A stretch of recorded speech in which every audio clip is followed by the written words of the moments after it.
We're going to tab over to this screen. I'm going to turn some music on. And before we go any further, here are our KnightLites. Let's talk about how you guys are different from the end of Into Waterdeep to now. Because you got some levels, you got some experience, you got quite a bit of money, and most of you spent it. So, the Outlaw Otaku in chat says the equivalent to OVAs. Yes, precisely, Outlaw, precisely. OVAs do not necessarily need to be canon, but these will be. So, let's just go down the list and talk about... We took our level 5, level 6 characters into the Vault of Dragons. We come out with level 7 characters with 28,000 gold to their name. So, focusing only on what is different, let's go down the list and talk about what has changed. Now, Six and Draconis will have their official Season 2 artwork that will reflect many of these changes, but that art is not finished yet. Speaking of, Tracecare, you might want to get your new armor to Perish. Oh, yes, thank you. I will make note of that. So this art reflects their Season 1 appearances, which may not be indicative of how they look now, so pay attention to the next little bit so that you guys can better get a feel for these characters. Brayden, it looks like you're on the left there. Why don't you start us off? Okay. So from the end of the vault to now, how is our sneaky boy different? Hey, he's gotten a good couple of upgrades. One of which is he's gotten himself a new cloak. This is a cloak of disguise self because he doesn't really need the cloak of obscuration. Obfuscation.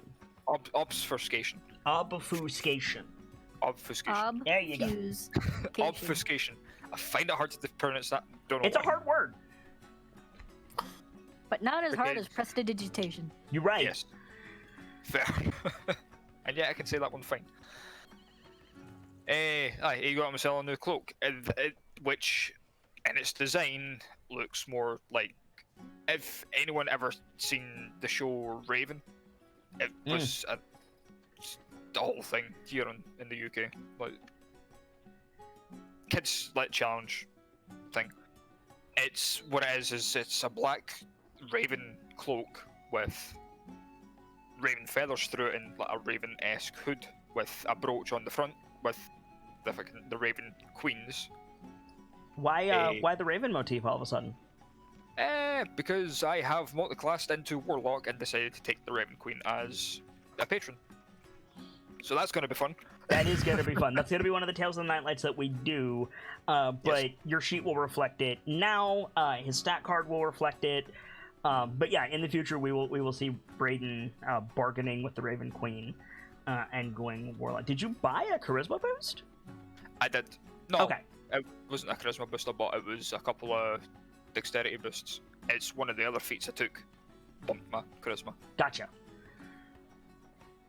I did give them the opportunity to train with the money that they got, so they spent some time in training, got a couple of feats, got all kinds of stuff. Now, did you change your rogue archetype? Did you ever decide? No, I'm sticking to Thief. Thief. Cool. You got a magic sword. Yes, I got a new sword called Nell. To play off the whole death and bullshit still a rapier, I believe. Yeah, still a rapier. It's the blade itself is like made out of a dark glossy material with like the patterns on it like shift slightly as it like sits. We'll see it. We'll see eventually. It's in the art to be done. Yep. I still got your boots of haste. Still got my boots of haste. Got some dexterity bonuses. Got some new armor. Yep. I mentioned the plate of knives because it's just a stud leather armor, but the armor itself is a bunch of knives. Bunch of knife sheaths specifically. Yeah, knife sheaths for enough. How many was it? It was 25. 25.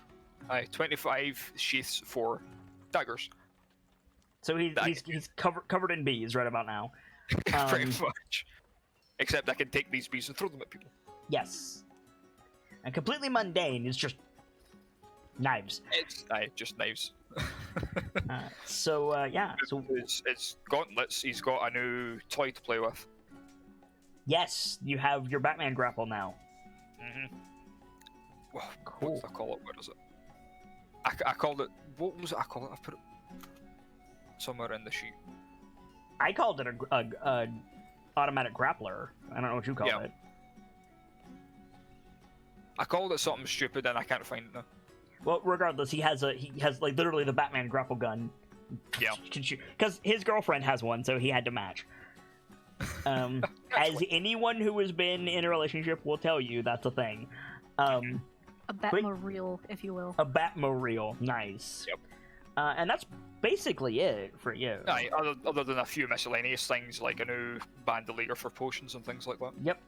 Yeah, the Warlock multi-class is the big one. Yeah. Percival.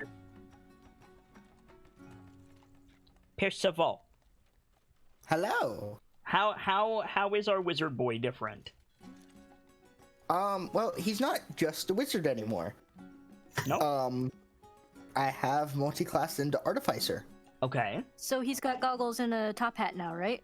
He does have a pair of goggles on top of his head. He does not have a top hat, unfortunately.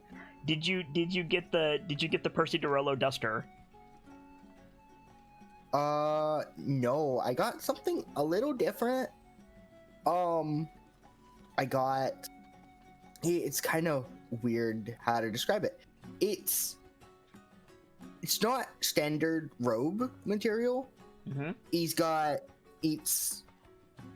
It is a long sleeve coat that, but it's a little more form fitting than the wizard robe is. It's not so baggy. That's a duster, friend. That's what I said. Oh, that's what you said. Oh, okay, yeah. So it's got the blue and black stuff colors. The sleeves go down to leather gauntlet-like gloves. There is a spell storing stone embedded in the back of one of them. Ooh, nice. And then Ioun Stone embedded in the back of the other? Can I have it embedded there? Yeah, they don't need to float. They just do that naturally. Okay, yeah, then it's embedded there. Now, did you get the better version of the Ioun Stone? I did not. Okay, you might want to consider that. Yeah, I'm gonna consider that. I didn't have the gold to get the better one. Fair. But instead of a satchel, he still has a satchel, but he's got a lot of other various pouches around his belt. There's some tools here and there. Goggles on his head, of course, and there is a few other differences. There's a crossbow. You have a positioned crossbow somewhere on the belt. Yes, I got a light crossbow. Crossbows don't really go on the belt. They would either go in like a special holster on the back or on the hip. Not really a belt item. Okay, I'd say on the back, yeah. Okay. One thing he does have on the belt, I kind of want to do this bit in-game. Okay. Because I don't really need it yet, but there's an empty sword hilt on his belt now. Nice. And also I have a shield. Yes, you have a shield. One more thing. In the middle, there is a tabard down the middle of his clothes on his lower half. With the symbol of the KnightLites Guild. Yeah, the KnightLites, which is a flaming piece of amber. The amber itself is orange, and the flames are blue. Cool. But and again, for you, the big one is the artificer. Did you buy any feats or anything? I did. He's gone further into the force grade training, and I picked up Warcaster. Nice, good choice. So you can use that shield and still cast spells. Good plan. Absolutely. All right. Welcome. Oh boy. How is your boy different from the last time we saw him? where to start. Preferably at the beginning. Yeah, so I think the most noticeable change is that he's got new armor, upgraded from leather to studded, finally. And from there, he also got a. He's been using the same bow since he was probably 11 or 12 at this point. More or less. Yeah, so he finally got an upgraded bow. It's a +1. And all his other weapons are still the same so far. I got tons of new arrows. That's gonna be fun. Got a quiver of holding. Yes. Which can hold 100 arrows, which is pretty awesome. Mm. I got things like fire arrows, lightning, blinding arrows, ice. You'll see them as I use them. It's gonna be fun. Nice. And what else did he get? Bandolier of potions. True, did that. Got a couple potions. Did you He's get also a Did you get a bag of holding? Yeah, I got the handy haversack. Do you need a handout for that? I was just gonna use the old Caro note card. Totally fine. I Yeah, gave you a finally character sheet for Caro. Yeah, we finally got that handled. And Caro also has some new abilities, and we, for the second time or third time in this campaign, fixed Caro's HP, so it's right now. Yep. Mostly entirely my fault. We being the entire group. Yeah, it was. You got some Thank you, new guys. spells, Yes, that'll be fun, including a healing spirit. Which including I'm healing happy spirit. Yep. So, and I believe we discussed Rock is gonna like lean on the Valorholm stuff a little bit more. Yeah, he hasn't been. It's not that he's not into it; he just hasn't focused on it quite yet. So I think it's about time for that. Cool. And yeah, also did some int training because wants to try and learn a bit more about the world and not be such a bumpkin. Peh. You got some intelligence training, I believe. Yes. Anything else? Scrolling through. And the intelligence training is for a future multi-class. Yes.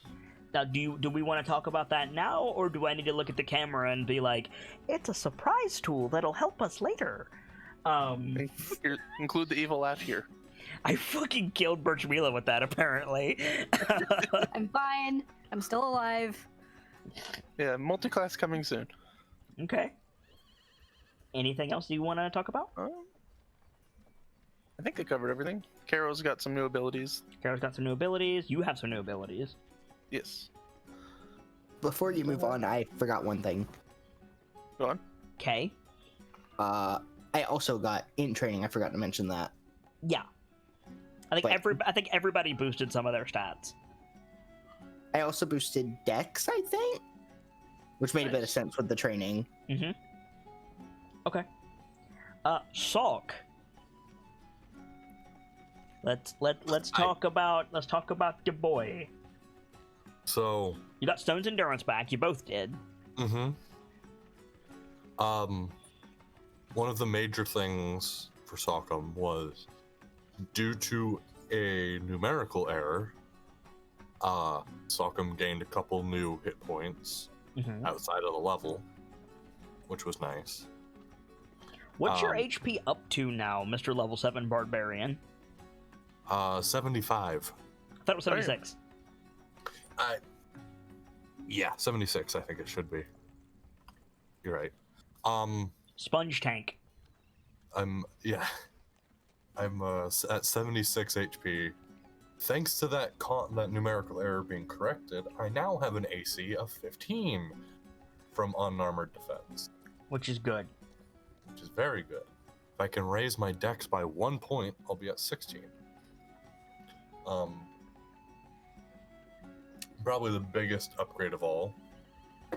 Sockham got a belt of stone giant strength. Yes. So your strength went from 16... 17, I believe. I believe it was 16. It's irrelevant, though, because it's now 23. Mm-hmm. So, with your Bear Rage making you a large creature, with Powerful Build, which means you count as one size category higher, you count as a huge creature for things you can lift, carry, and budge. With 23 strength, we calculated this. He can tank an elephant. An elephant. Yes. Okay. How's Zangief? He can't like tuck an elephant under his arm and run down a rugby pitch with it. But if there is a charging elephant and Salcom is like, I must protect my kid, and grabs it by its tusk and slams his feet into the ground, Salk might win that athletics check. So, Sock's moving company when? Yeah, right? Probably a side business he's been offering while he's been here.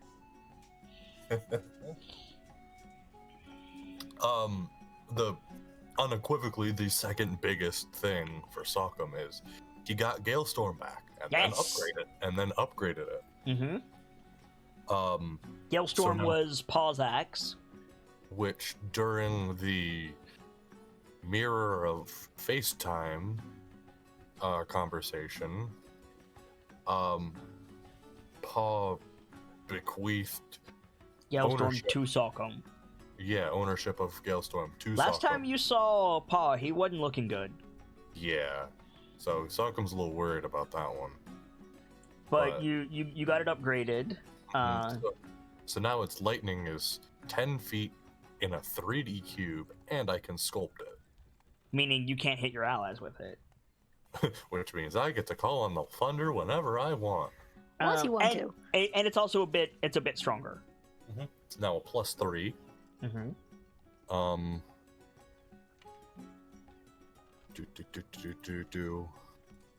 Trying to think. Right, you got you buffed your machete a little bit.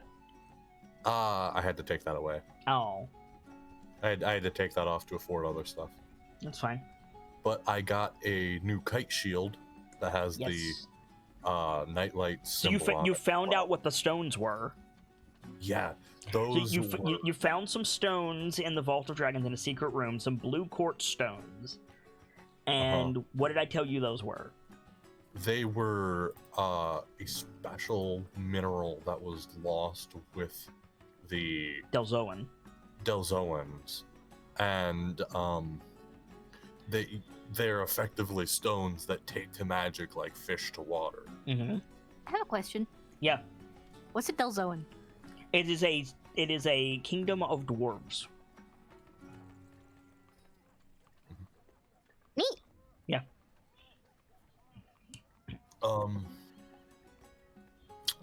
I gave some of those to Blackstaff.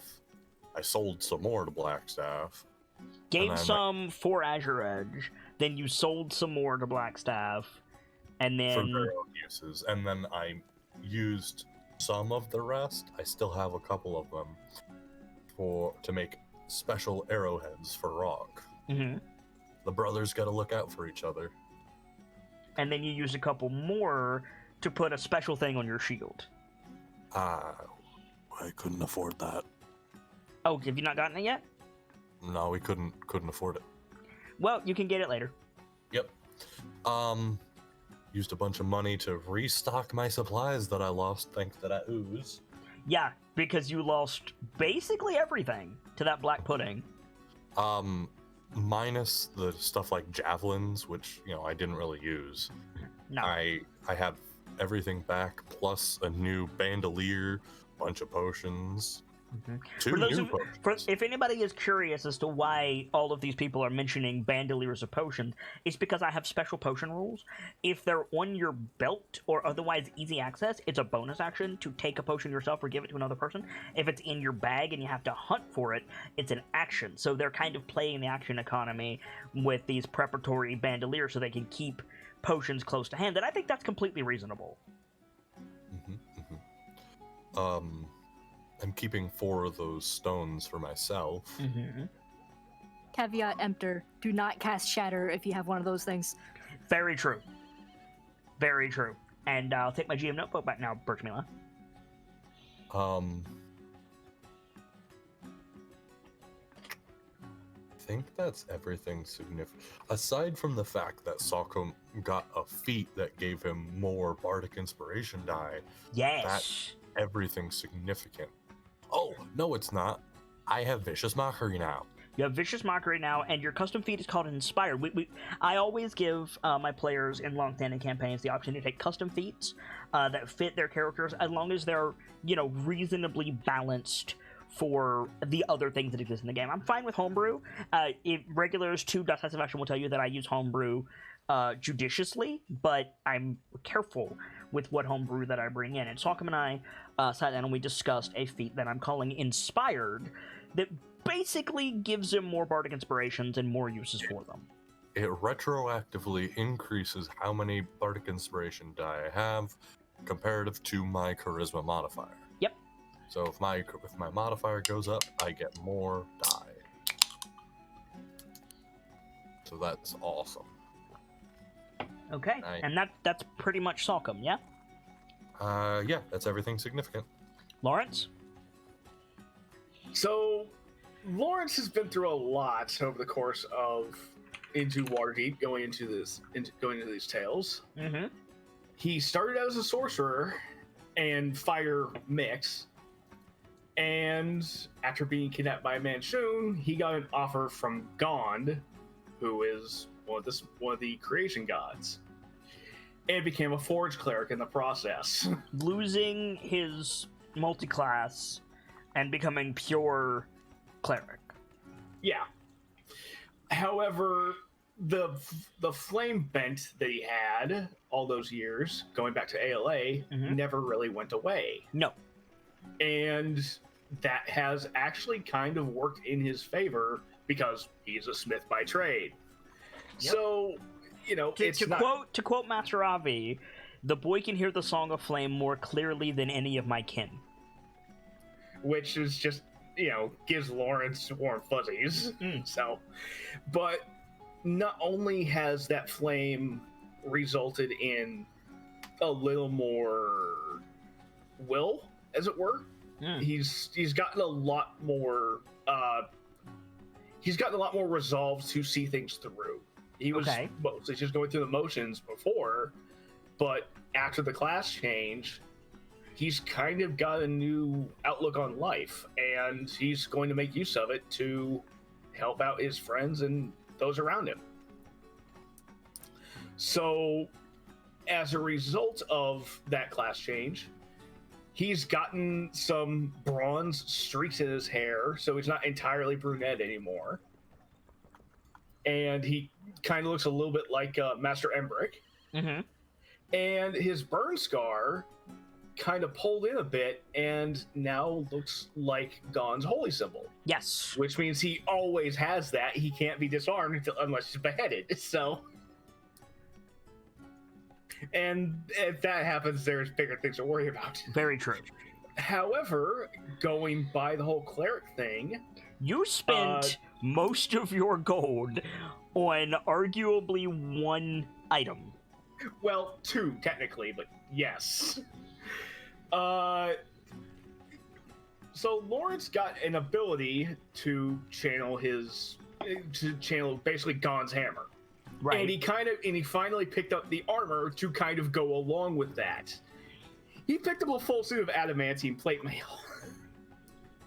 And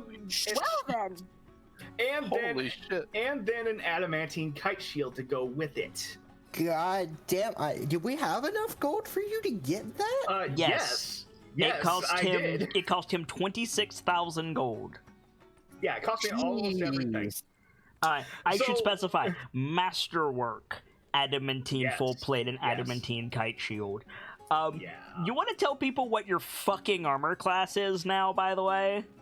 I went from 13 with basically my work apron as studded leather armor to, with this plate mail and shield, 32.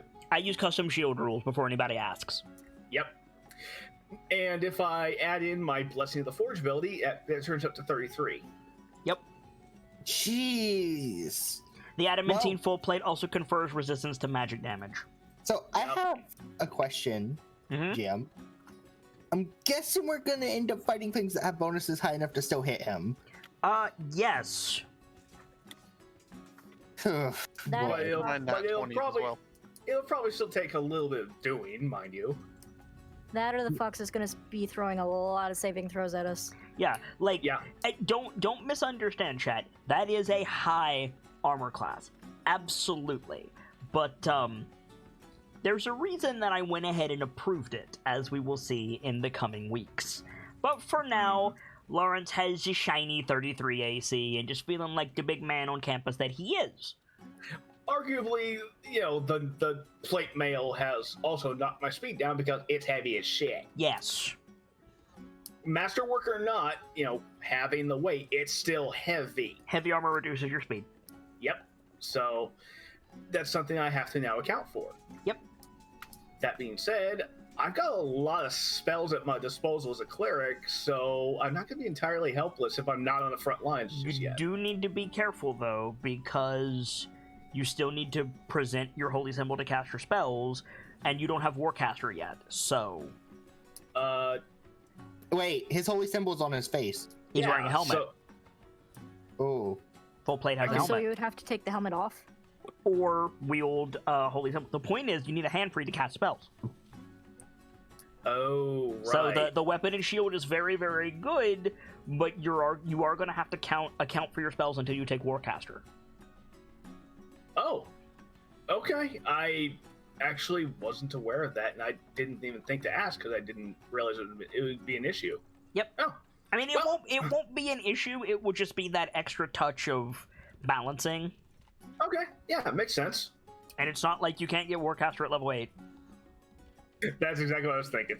Yeah. And that's really most of Lawrence's upgrade is that armor set. Like, he went hard and spent, I would say, 80% of his funds from the Vault of Dragons on this one item, being his armor and shield. So, we'll find out if it's worth it. Connie? So Connie's still got her cloak, but she's A, walking around with her hood down now, and B, wearing it more like a cape than a proper cloak. Oh hey, she's a tiefling. And she's also like doing makeup now and things. She's taken some cues from Embrick and Avi in that regard. And Tristan. What? And Tristan. Tristan wears makeup. And Tristan. Tristan absolutely contours. 100%. Contours, and he absolutely walks around with guyliner. No. See, No? guyliner is what people call it who are not comfortable with their sexuality. Tristan wears mascara. Fair enough. But yeah, not walking around with a staff so much anymore. Now she's got a sickle out at her belt, and it is shiny, like Soch. Like Soch? What? I started to say something, and then my brain went on a tangent trying to describe it. So you know that shiny effect you get on an enchanted item in Minecraft? The sickle's got that on it. It is a Nice. moon sickle. It does fancy things. Including... It does extra damage. No, don't worry about that. What's the big thing that people may not associate with a sickle that it does? It did a lot. Let me check again. Wild sickle. Oh, right. It gives me an extra wild shape because I am a druid, and wild shapes are kind of my bread and butter. Yes, because you're a moon druid. Yes. And that's the big thing from you, I believe. Yeah. Cool. And then she also got a doodad that she can wear to make her a little less clumsy. Get Just rid a of that little bit. dex penalty? Yeah, finally. Cool. 7 levels later. Yeah, right. Cool. So that is basically where the KnightLites are. We'll see their awesome new art with their new goodies. One last thing I forgot. She's got scale mail now. Cool. Are you getting animal armor? Yes. Cool. So we'll see all of this fancy stuff later. For now, we have Tales of the KnightLites to get through. And the main Tale of the KnightLight, or the first one, is Wolfsbane. Now, what I'm going to be doing is I'm going to be taking some liberties with the narration style of these tales. I am one to describe things cinematographically, so I will discuss actors and actresses, set designs, costumes, camera angles, things like that. It's my chosen way to narrate it. It's how I have learned to do it from watching other people that I like that use a similar style. it can be a bit frustrating for some people. I just want to, if you're joining us for the first time, that is my narration style, and I do apologize if that is not what you like. I've also got our stat cards here that reflect our heroes' new stats. We'll be focusing on this for a little bit. Unfortunately, no, there it goes. I was gonna say my Discord overlay is not working, but it is working. It is working, so you guys can see our character stats there as we go. But most notably, the Tales from the KnightLites are going to be narrated by our buddy Rishal the Page Turner. And before I get into that, I do have a little announcement to make, which is thanks to my admin team, but especially Nightfall the Kitsune, Pierce of Labaril over there, we have permission from Wizards of the Coast to make proper art for some of our favorite NPCs that do not have art for them. So in future, probably for SSD, I will be very pleased to show you guys my interpretation of Rishal as Vile Rosnar, Ember Kanavi, and maybe a few others. We'll see. So stay tuned for that. But for now, if you're just joining us, Rishal is a good friend to the KnightLites who's helped them throughout most of Into Waterdeep. He is a gold dragonborn. He runs a bookshop. He's a short gold dragonborn. Actually, he's a little nerdy boy, and he runs a bookshop called the Bookworm's Treasure that the KnightLites frequent both to get Rishal's help and to pick up resources that they may need. He's not just a dragon; he's a friend. He is a dragon. You're right. Rishal is also the official chronicler of the KnightLites story. This has come up canonically, like along the course of Into Waterdeep. Rishal offered to take the tale of the KnightLites and scribe it to paper for them.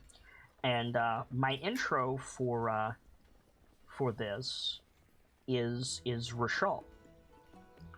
So what happens is we fade in from our credit screen. It says Tales of the KnightLites. We go to a top-down view of a counter that we recognize as being part of the Bookworm's Treasure. And we don't see Rishal directly. We just see his like torso and hands as he's working on the counter. He closes a big book, and on the cover it says Into Waterdeep, featuring the KnightLites, scribed by Rishal the Page Turner. And we right? And he chuckles and he says,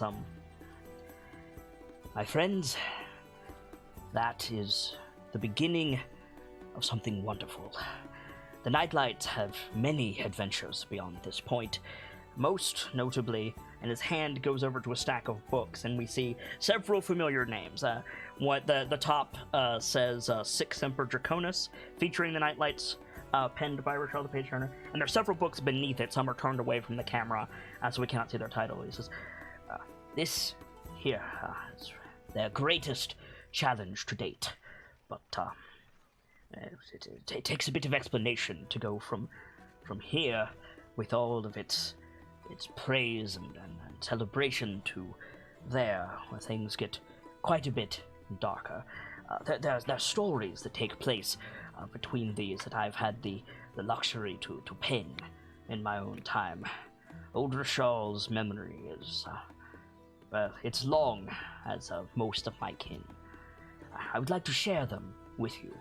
These tales, these small, cloistered stories that take our heroes from adventurers to legends in their own right.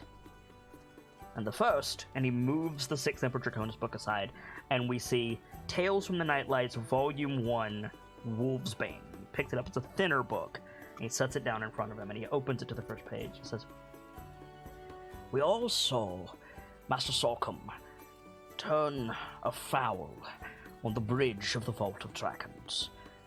And that story is far from over, but it certainly requires some explanation besides. And that story begins here. Have a seat, and old Rishal will try to catch you up on the happenings of our good friends. It was 3 days after the difficulties in the Vault of Dragons, many of our heroes and myself besides were resting from the arduous tasks that we endured. Safar's temporal transposition, while useful, in fact saved our heroes' lives, requires a great tax on the body after the fact. I did not expect to see my friends for half a 10-day at least. Imagine my surprise when, in the dead of night on the 3rd day, as I was perusing my collection downstairs to try to find something to ease my mind into slumber, there was a knock at my door. We were closed, of course, but, well, though I was born only in my nightcap and a candle in my hand, I decided to see who it was calling on me at that hour. When I opened the door, I was greeted with a sight that, well, I don't care to remember it. Master Salcom was not well, I would say. It seems roused from, well, his resting place far sooner than he ought to have been, with apparently something on his mind. And from there, Rashal's narration fades out, and instead we get normal, like, KnightLites storytelling. So, Salcom, it's the middle of the night on the 3rd day. It's probably, like, close to midnight. You've managed to get just enough energy to get out of bed. You have not been sleeping well, friend. You've had some nightmares, which is a rare occurrence for Salcom. And you've felt your blood moving in your veins. It's a very uncomfortable feeling for a while. And you, as you said to me, as soon as Salcom could get out of bed, it was, I need answers. So what does a sleepy pajama-clad Rashal see in the Waterdavian night? I think it's Salcom looking like he like it's the clear signs that he hasn't slept. Like he slept, but to say what he got was actually sleep is loose. We all know the look, the lowered stance, light bags under the eyes, the 9 yards, you know? He's...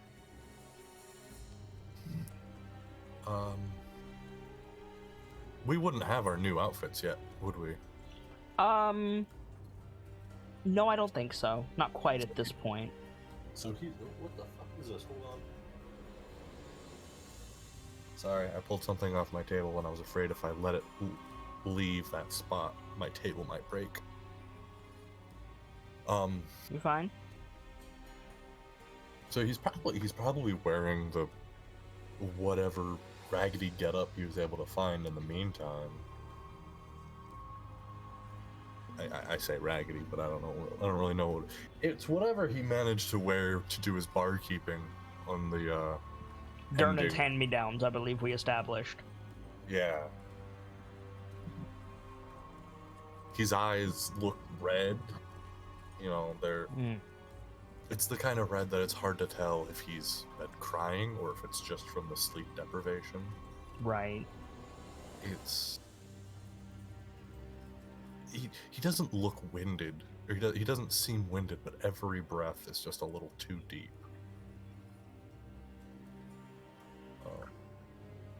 So like Rashal opens the door, we see like Salcom like distraught, maybe a bit clammy. I wouldn't say he's like twitching necessarily, but he's definitely like out of sorts. Maybe he's having trouble focusing, etc.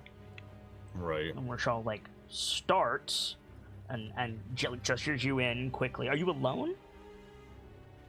I think he would have. Okay. He gestures you in, you step inside, he closes the door, we hear the lock click, he sets the candle on the counter, and he gestures you into a chair. Like, first thing he does is like help you into one of his plush armchairs in his reading section. Right. Master Sockham, you're not well. You're decidedly not well. You should be in bed. I saw the state that befell you. I should be in bed and was quickly there. Something new occurred. Have you been poisoned? No, it's I'm just tired, and I really need answers, Rashal. Speak up just a little. And I really need answers, Rashal. Answers I can provide, Master Sockham. You know that. I have a great many works in my collection. I'm able to answer anything that could trouble you to this degree, Master Sockham. I've never seen you in such a state from mere curiosity before. I don't know what I am anymore, Rashal. You are Master Sockham of the KnightLites, hero of Waterdeep. You will doubtless be rewarded by the nobility of our fair city. You are a hero to many. You are a harper. You are my friend, Master Sockham. But I'm also that thing that shattered every bone in a woman's body. I see. Used her like a whip against a door. You are referring to the metamorphosis in the Vault of Dragons. I see. I take it from your description and your present state, this is a new occurrence for you. Yes, I've always been so in control, and then all of a sudden, What beheld you? What controlled you? What overtook you in the Vault of Dragons? It was not a refinement of your previously exhibited abilities. It seems to be an unknown force, Master Sockham. Well, you're in the right place, my friend. Breathe easily. That sounds certainly like the work of magic, and if it is not within my ken to understand, of course, you and I have resources on the matter. First, Master Sockham, find your grit. Take a breath. Relax yourself. You are among friends. I will get you some tea, and we will discuss this calmly. Yes? right. Okay. And yeah, Rashal like pats you on the hand and like toddles upstairs to ostensibly to get you some tea. So you're alone in Rashal's bookshop for a few minutes. If there's anything that you want to do, I think he's mostly just like it's that distraught looking at his own hand thing. right? Totally. So yeah, so like a little bit of time passes and our dragonborn buddy comes downstairs. He's put on like a proper robe, at least, if not dressed completely. And he's carrying a little tea tray with, cream and honey and sugar and 2 cups of tea. And he sets it down on a little table beside you, and there's this awful dragging sound as he pulls one of the other armchairs up beside you, and he sits down, and he presses a tea saucer into your hands, and he says, now, Master Sockham, from the beginning, I see that this is difficult for you. I am aware and I understand that this is something that is darkening your very soul. I understand, and I am here, Master Sockham. But if we are to unravel this mystery, you must face these demons, and I am here with you. Yes, I am here for you, Master Sockham. So, from the beginning, what can you tell me about this state in which you found yourself? It was. Speak up. I was ready to face whatever was to come next. I was calling to Mother Bear, and then I was on a cliff. I saw snoring. You were He holds a hand up. You were translocated. Do you mean physically or in your perspective? Magically speaking, these are different matters, if you even know.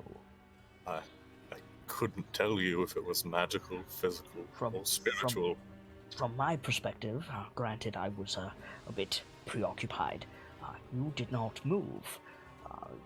If we are referring to when you changed from your standard valorous bear countenance to the shall we say unbound stallion, you were facing, I do believe, Xanathar himself, which your bravery is not unnoticed, Master Sorghum.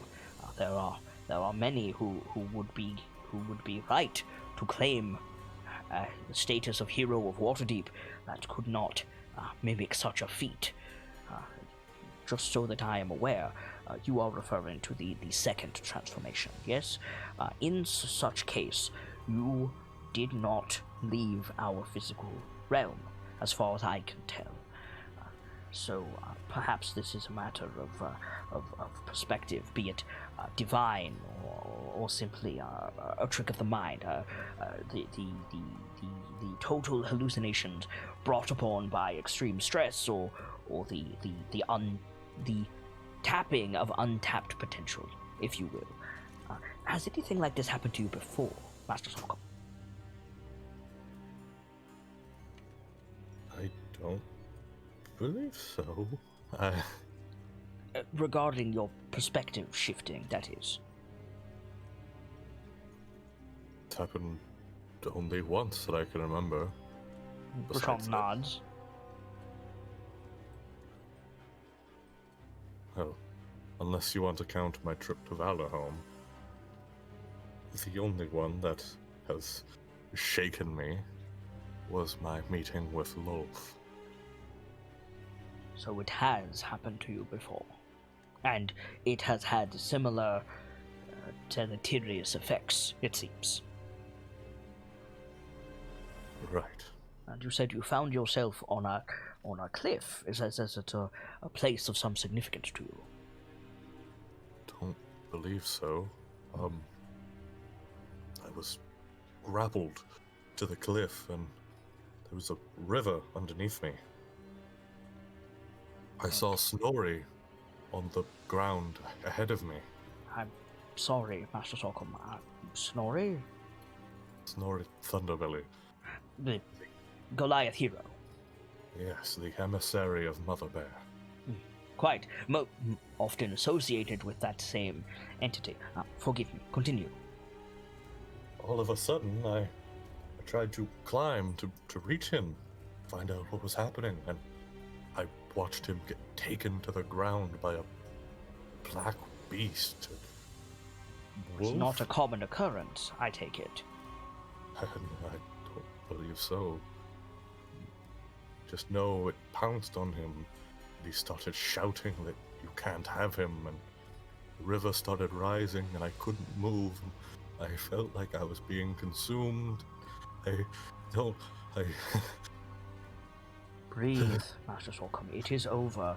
You are here, among friends, in Waterdeep, in my own domicile, and I will burn it to the ground before I let that beast have you. You have my word. I've always had this strength I could call on. A well of anger I could dip into at any time. And now I look in, and there is something looking at me, waiting to grab me and drown me in my own waters. Master Sorghum, I do not wish to upset you further, but I may have a solution. Well, not a solution, a starting point to your dilemma. If you feel that you are of sound mind enough to perhaps face your turmoil in more literal form, I can only give you my assurance that you are safe, but I may have a theory, if you will permit me to find an illustration for you. That's why I've come. He nods and gets up, and he starts like perusing his books. He says, "This beast that you refer to, that defeated Snorri. It was furred. You said bestial. It was bipedal. It was. Claws and fangs, snarling teeth, gnashing jaws, etc., etc. Any notable features of it, Master Solomon, that you can recall?" It was dark. It looked like its fur was made of the night. I see. And he pulls a book off of his shelf, rather, and we see its title. We see its title very closely. It says "Denizens of the Barovian Wilds," penned by Archmage Mordenkainen. And he pulls it off the shelf, and he brings it over to you, and he pages through it, and he shows you this image that I put on the screen.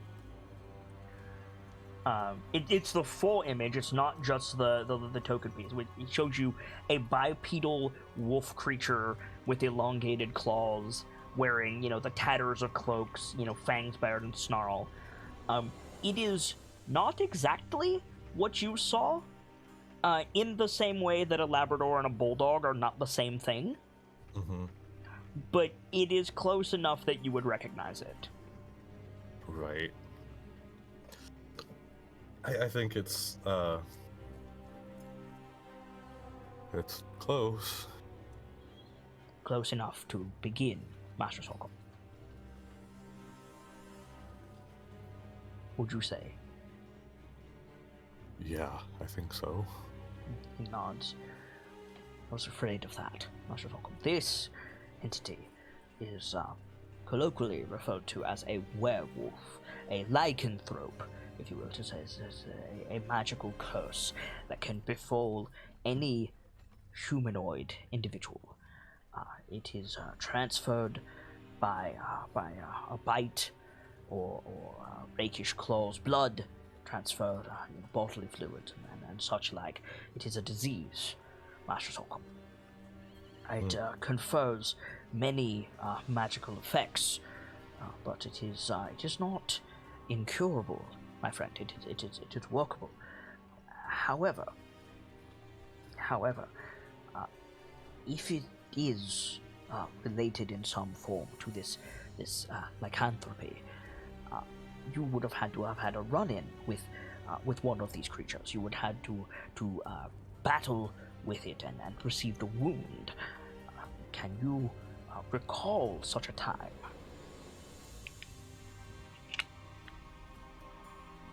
I tell you this in a significant degree of confidence for Shawl. Of course, Master Solomon. My mother is Thropic. I see.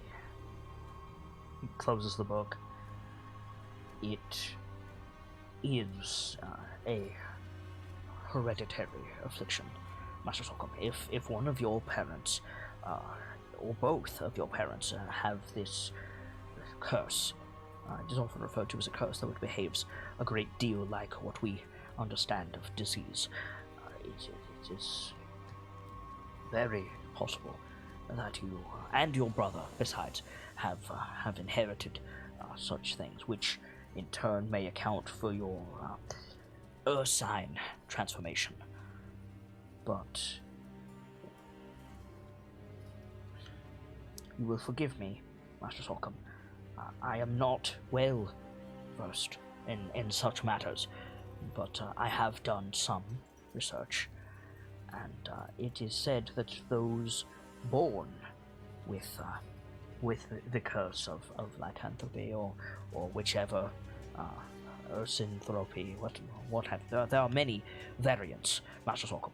But if you are born with it, it says that you have a greater degree of conscious control over it. In fact, natural born Ursanthropes, for example, never, or very rarely ever, undergo a bestial transformation and loss of control associated with lycanthropy contracted from a wound. Master Sorghum, take heart in that. It very well may be that will never happen again. However, the fact that it did happen, at least it seems to be what you're describing, leads me to believe that this may be different than natural-born lycanthropy. Have you had any... You'll forgive me, Master Sorghum, I don't mean to pry. You're certain you've never been additionally wounded by one of these creatures? Or... I wonder. Master Sorghum, how much do you know of your parents' affliction specifically?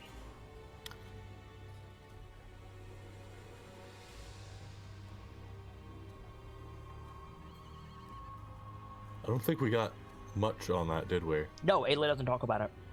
Yeah, we just know that it was think a so. thing. Yeah, I was trying to think, because I was about to say that, and I was like, wait. Yeah. Gamzee knows more than Sorghum does. Yeah, I think Sockham's response is, I only found out recently. Your afflicted parent is a Goliath, such as yourself, yes? Right. Yes. Do you know which clan? Oh, we do know Ma's clan. No, Maul's from the same clan. Oh, she is Grawl? Yeah, she's Grawl. Right. It was Paul that was a different clan. No, they're both Grawl. No? I thought he was. Nope. They're both Grawl, yeah. They're both Grawl. Yeah, they're wrong. He My came bad. from a different clan. He married into Grawl, but he became Grawl. Right. Clan Grawl. Clan Grawl. Clan Grawl. I will research this matter, Master Sorghum, in how hereditary lycanthropy could be affecting you in this way, as well as any significant events that could have befallen a member of Clan Grawl in relative to your birth age, and I will find answers for you, Master Sorghum, but it may take some days. Wait a moment, wait here. And he goes over behind the counter and he rummages under some miscellaneous papers and stuff that he keeps under the counter, not bound books. And he comes out with a little pocket calendar and he flips it over and he kind of squints at it. And he looks at you and squints at it and he says, Master Sorghum. Mm-hmm. I do not mean to alarm you, but we must treat this as an active affliction. Do you agree? I am fully with you in that regard. What I do know, prior to my research about lycanthropy, is that if you are infected in the way that we are discussing, then the full moon, when the orb is complete above our starlit sky, you will undergo this change once more, Master Sorghum. No, I can't. I will find an answer for you before then, Master Sorghum, but that does not mean that we will have you cured by then. I do not say this to alarm you. I say this so that you can prepare. Now, according to our astronomers, Master Sorghum, with a day or so of error, if you will permit, the next full moon is 8 days from tonight. Sorry, 11 days from tonight. 11 days. So I've got a 10-day to be myself before I'm a monster again. it could be as simple as a night of discomfort where you cannot escape, Master Solcom. And in the interim, I will find a solution for you. Rest yourself for now. See to your comrades and your endeavors. When things are a bit quieter, we should still have a few days before things are dangerous, Master Solcom. Come and see me in that time. Do you understand? Yes. Well, now, try to rest, Master Solcom, because the more fatigue in your body, the easier it will be for this beast to take hold. Try not to get unduly angry and avoid violence if you can. I will help you, my friend. I will. Right. Thank you, Vishal. Nods.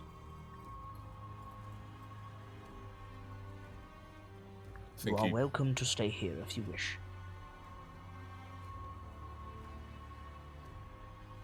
I should return to the others. They'll be worried if I'm not there when they wake.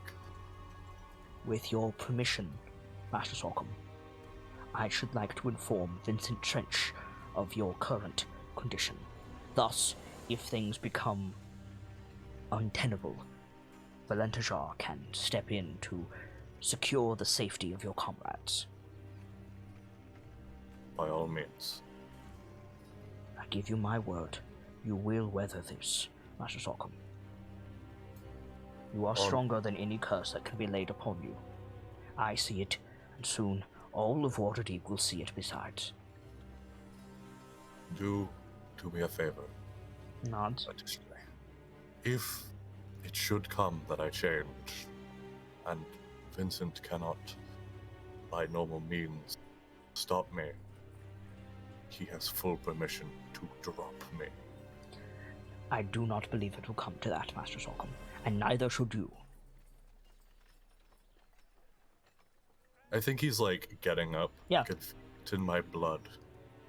I won't believe a thing against what I feel until I know what's real. Your comrades are real, Master Solcom. The city of Waterdeep is real. Your heroism is real. Your unquenchable spirit is real. And my faith in you is real, Master Solcom. Hold on to those things, and I will find an answer for you. Thank you, Rashal. And like leads you over to the door and unlocks it. Opens the door, you step out, he closes it. And we stay with Rashal. And he like looks down and like rubs his hands. He sighs. I hope.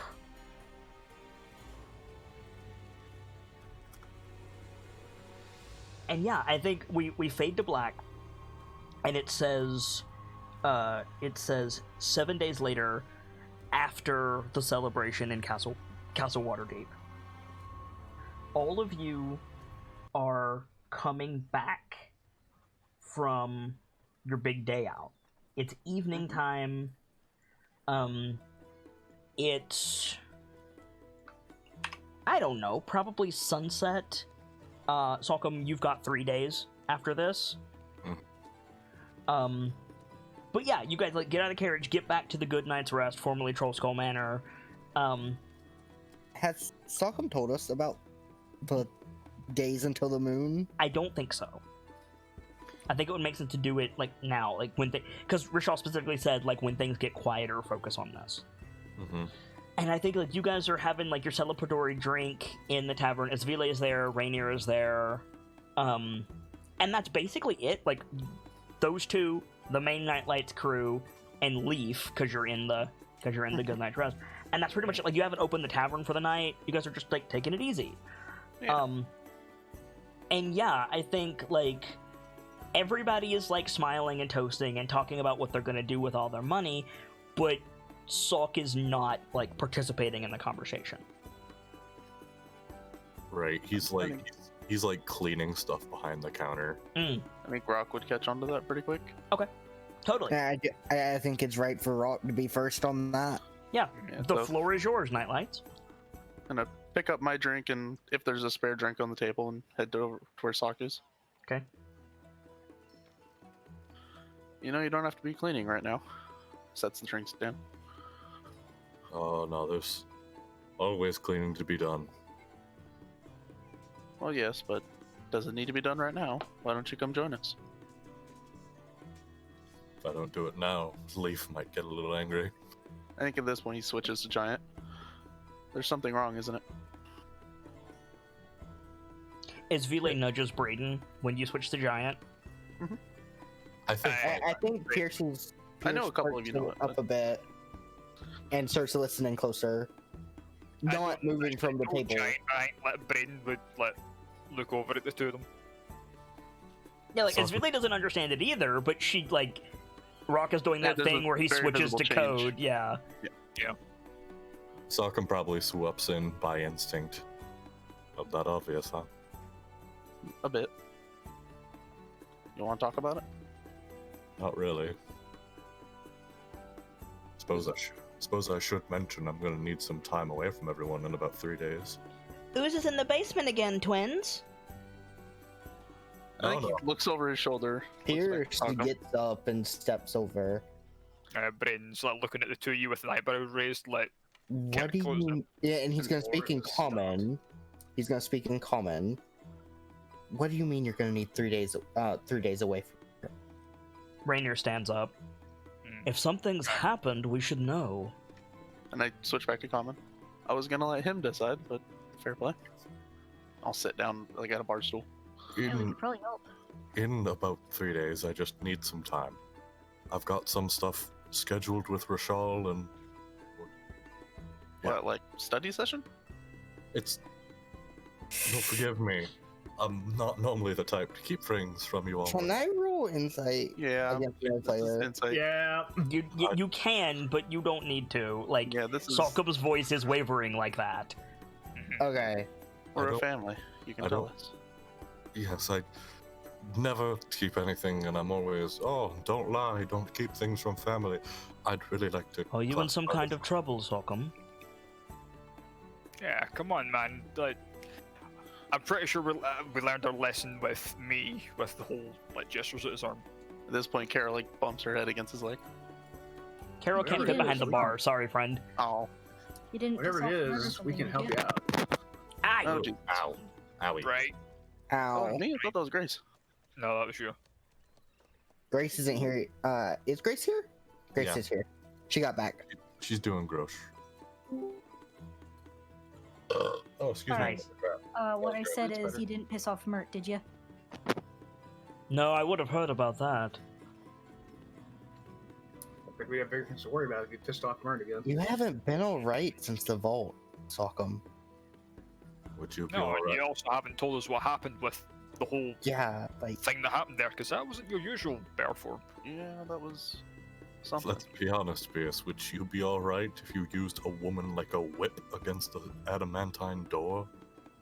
You did what? That- I don't think I was there for that. I think her name was. I I don't think she that was me. I think You have something- no idea who it was, friend. Huh? No, Salkum said I think I know her name. You have no idea who that woman was. Oh, I thought. Okay. No. Yeah, she was All I know is that she was one of the ones that tried to help Xanathar, Here- and Pierce, she What kinda a- deserved it. one of the women that arrived. The woman that arrived with the devils. she looked like a spellcaster. Not real sure. Right. As Vile But goes, Amalia Castellanta. Hmm. I Right. don't know. Rainer gives her a look like, how the fuck? I mean, fuck, maybe it was a bit brutal, but we were in a fight. These things happen. We were fighting for our lives. You can't be Yeah. blamed for that. Yeah. It was, So you got a little carried away. It happens. yeah. I think Salkum's like not really looking at anyone. He's just he's mindlessly doing the rag in a mug thing. I'm gonna cast Okay, how subtle was suggestion? For a charisma caster, but more subtle than you. I kind of want to use a suggestion to get him to tell us what's going Make on. a But we should probably charisma. do it right. Make a sleight of hand check with your charisma. I was about to say, if Braden catches him going to cast a spell, he's going to throw a coaster at him. Oh yeah, no, absolutely. Like most people in this room will. Lawrence would probably thump him. I was gonna say I think we should do this the right way first. It was just a thought that occurred to me. Okay. Alright. So I'm gonna hold that in my back pocket unless he just really doesn't want to tell us. I think Rainier steps behind the bar because nobody else has yet. Yeah. Rainier steps behind the bar and he like pats Salcom on the arm and he says, "You're still a harper, Salcom.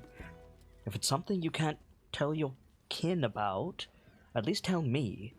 I'm your brother in arms." Blink, blink. You knew he was a harper. This is not a surprise. Yeah. I think he's been doing this. No, that's not the thing that's surprising. It's just that statement doesn't. I like Braden would be like, if you need me to step out the room, just The statement doesn't match Sockham's usual MO for how he deals with stuff. Right. But I think Stockham's been doing the fake out smile. Know what I'm talking about? Yep. He just drops it, puts down the mug.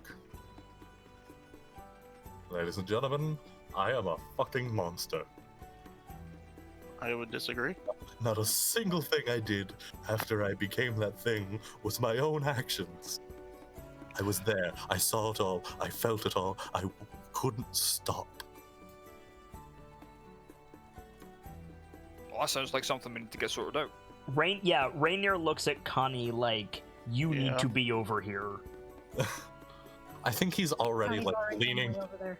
He's like leaning on the bar, halfway to tears. Immediately. Yeah, Rainier like hops the bar to give Connie space.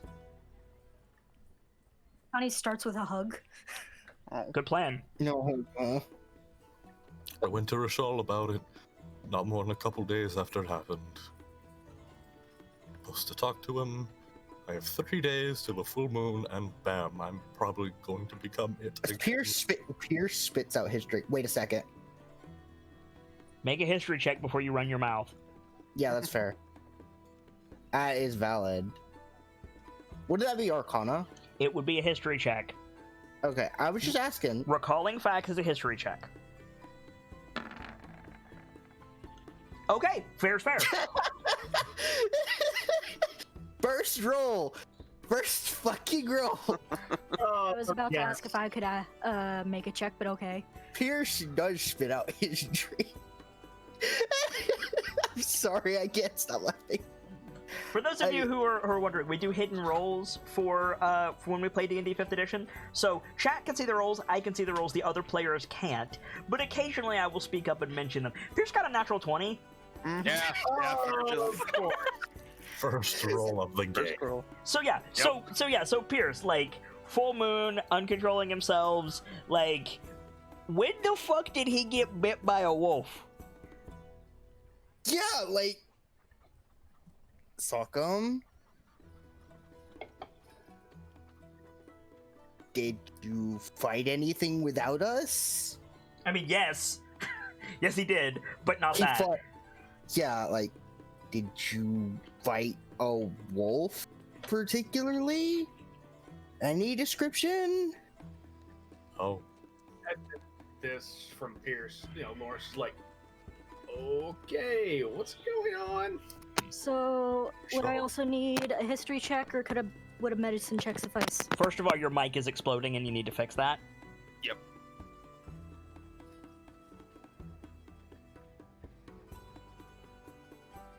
I think your headset's coming unplugged again, Gracie. Sorry, can you hear me now? Yes. Would I also need a history check, or would a medicine check work?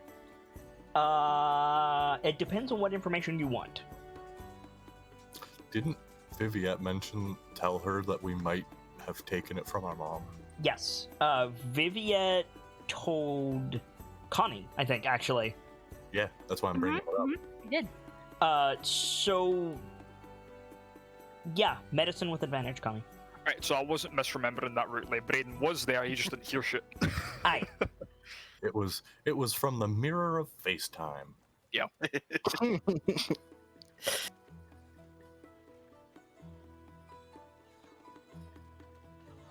Because I can't remember if he told anyone in the room other than, like, was there. You have advantage, Connie. Whew. So yes, with that roll, yeah, you can easily recall like, oh wait, I know about that with your mom. I think Connie blanches a little bit. But as far Something as you know, Connie and Pierce, as far as you know, genetic lycanthropy doesn't cause like loss of control. Pierce is gonna like sit down in the bar stool directly in front of Sockham, unless anybody else has taken it. Rock was. Okay, the bar stool next to Rockham. Yeah, then. so right now, Sock is behind the bar, Connie is standing beside him, Rock is sitting across from him, Rainier is sitting on Rock's left, so you could sit on Rock's right. Okay. And then Esvile and Braden and Lawrence are still at the table. Yeah. You don't have to recount everything that while you were under their control, but did something trigger it? Yes. Yeah. What's the best way I can put it? I was about to die. I had a beholder in my face, and my family was in danger. From so what I heard, it wasn't a beholder, it was bloody Xanathar. Yeah. That's like saying you had a dragon in your face when you were fighting Tiamat. By the way, you are equal parts the bravest man I've ever met, and by far the dumbest. Probably not the time for that. He got in Xanathar's face. When would you say would be a good time? When he's better. I don't even know if I can get better. Did It's Xanathar great. do something to you? I'm afraid I'm not privy to the same information you seem to have. I screamed out to Mother Bear, and something decided to take her place. Esvile looks at Brayden and mouth. Not again. Esvile looks at Brayden the and whole mouths thing? Mother Bear with a raised eyebrow, like, what? I think Braden puts a face, hand to his face. Oh god, this again. What? Wait. Sockham. Okay. I let Braden would let down his drink and walk over to the bar and let whisper, "Is like, is this another Loth situation?" Exactly. What? I'm sorry, Loth? Hold on. It's a big story. Esvile chokes. It's a long story. We'll explain later. What did... Do you know what took over? Did you give us any details about it? Just know, all of a sudden, I wasn't staring at Xanathar. I was staring at a cliff face. Okay. I watched Snorri fucking Thunderbelly, the man that lifted a mountain, get taken to the ground by a beast, a werewolf. I don't know what the damn thing was, but its fur was black as night. So this is the third time you've mentioned this. I might have misspoke, but I'm pretty sure I told you that his fur was green. Did Yeah, you? it was like... You yeah, did? it was Like like... green. It was like Dirty green or like something. smog. You're right. I'm green, sorry. gray, dirty. Yes. You are entirely correct. I'm thinking. I believe I said the words clouds over Pittsburgh. I am thinking of something entirely different. I'm terribly sorry. No, you're It was like you're completely fine. If you're gonna give info to the other players, I want to make sure you get it right. Right. It's also plausible that he's misremembering and Yes, the no, days. completely. And if that's Yeah. what you're doing, fair dues. I'm just Just thinking on it, like, what's... No, Sockham, I don't think Sockham would lose details on that, because that's terrifying. That borderline alone was traumatizing, because he watched his hero, the person he decided, I want to be like this because he is the pinnacle of who I want to be, just get dropped. Oh yeah. He didn't die per se, but he was like fighting on his way down. Yeah, no, But yeah. he didn't die. He got taken to the mat MMA style. Yeah, it's just he lifted Still a him big up, and this thing got the best of him. And it He was fighting with all he had. Don't misunderstand. Like Right. it wasn't like he got ninja'd from behind and his throat cut. Like Snorri was fighting. It's just this thing took him off his feet. Mm-hmm. So does he give the right details that on we the? got, I think Braden relaxes a bit. It's like, okay, good, we're not dealing with a spider at least. Yeah, that's something. Question is, what is it? Sorry. Yeah, it's just its fur was green like poison. There you go. Green like poison. Braden looks at Think. Pierce. So Can I make some kind of roll with that information? You can make a religion check, but you're gonna have disadvantage. This is not common. And we wouldn't have heard any like childhood stories involving a wolf like that. No. Okay. Ayla would have made sure that you didn't hear anything about that. We might. No, not with that roll, Pierce. Sorry. He shakes his head.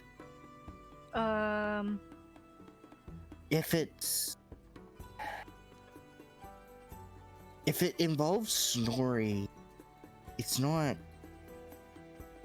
You wouldn't find it in a wizard. You wouldn't find it at Blackstaff. Maybe, I don't know, a library or. Rochelle, which he's been to. First of all, anything magical you could find at Blacktop. Okay, fair enough. I have a question though. I do have a feature as a sage. Yes, you do. The problem is, Yeah. the problem is you need to know what it is you're looking for before you know where to go to get it. So I'm just gonna put it in the chat. Yes, no, I understand what you're talking about. You know where to go to get it. Like, you often know where or from whom you can obtain it. Okay, so your stage feature is like, oh, I need to ask a Goliath about this. Yeah. Sorry. Okay, fair enough. And then the answer is, we need to go ask your Paul. Or possibly your mom. I let Braden snaps his Yeah. fingers, just like, what was that giant's name that you found on the road outside the city, Rockham? Oh fuck! I gotta open my notes. I know he was with Clan Tars, but I don't remember what his name is. Yeah, it's a while ago. Give me a sec to look through I notes. could maybe ask him. I don't have it in front of me either. He'd probably get Yeah, it faster than I would. Give me. I'm gonna mute. I while feel like the it started pages- with an L, but I don't remember. Was it literally Lars, actually? Maybe. Yeah, I think so. Right. We know who we're talking about. Just forgot the exact. Yeah, we all name. know who, like, he was traveling with the dwarf caravan. Yeah. He was with Clan Tars. I remember that, but I don't remember. Sorry about that. I don't remember his name. Listen Lair? or something. Maybe Lair? Lair of Clan Tars? That sounds right. How did I remember this? That wasn't even my scene. You often remember things from other people's scenes. Yeah. Yeah. I can look through my notes, but it's gonna take me a while. That's fine. But we'll just go with Lars or Lairs for now. Lair, I think. Lair. Okay. Until we know otherwise, his name is Lair. We could go ask him. He might know a thing or two. You'd have to You seem find to it. know a Even lot about your clan, so Wait, looks welcome. What happens in 3 days Full moon. of knowing? Do we have time to fix whatever this is in 3 days? I might have another solution. Or is this a mitigation thing? I'm supposed to talk to Rashal. He's supposed to have more information. Yeah, Rashal promised you answers. So we should go see Rochelle then. A warning, though. Right, If right across the street. Chances are, I doubt this can be cured so quickly, so easily. When this comes,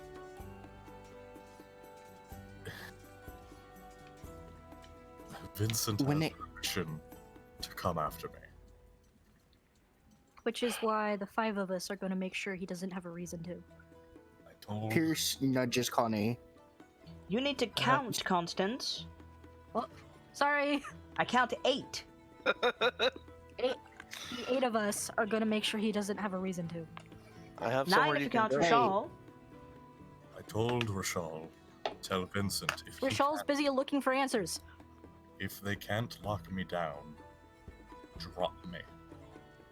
I have somewhere you Like can go. with Moonbeam. Even if you transform, Moonbeam did the trick. We don't know if that trick will work under the moon's light, though. So we need you out of the city, is what I'm hearing. So we're looking for a Goliath, Brayden. There can't be that many in the city. Let's go. Aye, and while you are going to recall- find... Go ahead. While y'all are going to find that Goliath, we'll go to Rashal and see what he's scrounged up. I don't think you'll need to go to Rashal. I'm pretty sure if he finds anything, he'll come straight here. He's probably nose deep in the books, so we need Yes, to go to that's him. what I mean. If he finds anything, he's most likely going to come straight here. He's gonna come... Yeah, no, I'm gonna side with Pierce on this one. He might forget to report what he's found because he's looking Yeah. for more stuff. Okay. Fair. We could also It doesn't hurt to check in. He's we probably could trying also to go find. help him look for it. He's probably trying to find as much as he can before he decides to try and report. Yeah, Rashal is a bookish wizard, and you know Pierce enough to know by now that Pierce wants a perfect solution before he acts. Yeah, okay, if that's the case, I think Braden would say that and be like, wait a minute, I know what you're like, so yeah, you might want to go check on him. I have a question for the GM. Yo, Just because it's gonna take model through notes. Do I remember any like facial features or easily recognizable marks that the guy had, or? well, I mean, facial features. He's a bald, gray-skinned Goliath, a little bit hard. Well, yeah, there's probably more than one Goliath. No, in the he city. had clan markings. Okay. Alright, I so wanted to give- just I give that to believe the rogues. I believe so they I can- said he had like blue markings that looked kind of like coins on his face. I thought his were green. No, Solvy's is green. Solvy's is green. Yeah. Okay. I'll mention that to the rogues when they go to find him. I mean, I don't want to sound like, well, my parents, but in this specific instance, one Goliath is as good as another, right?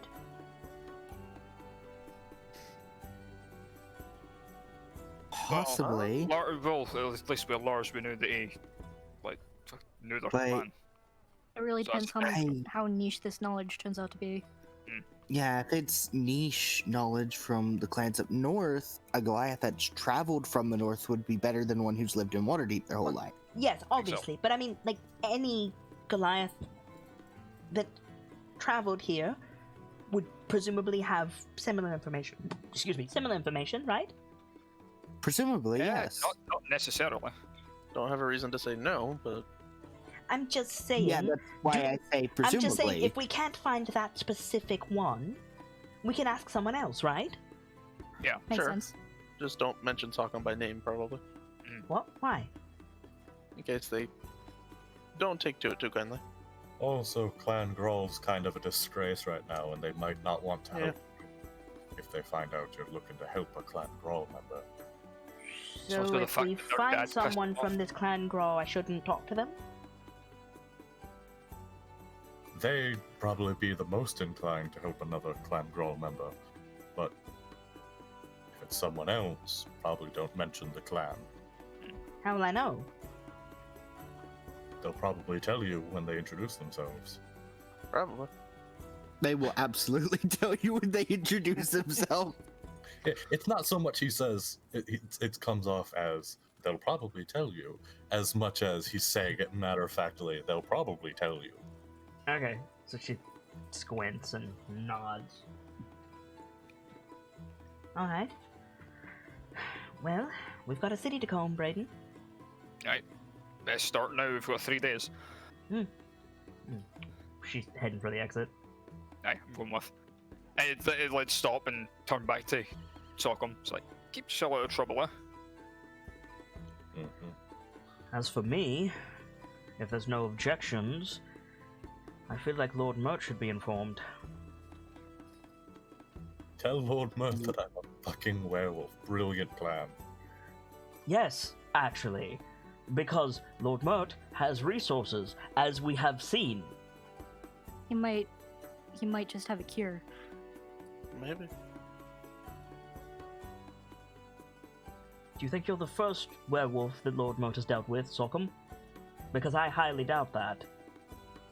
Depends on your definition of dealt with. That's my concern too.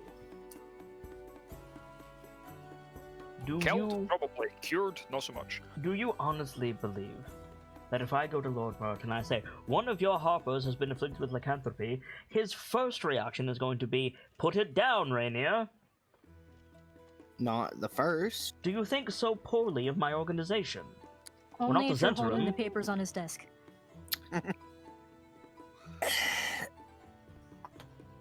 Not of the organization. Thanks.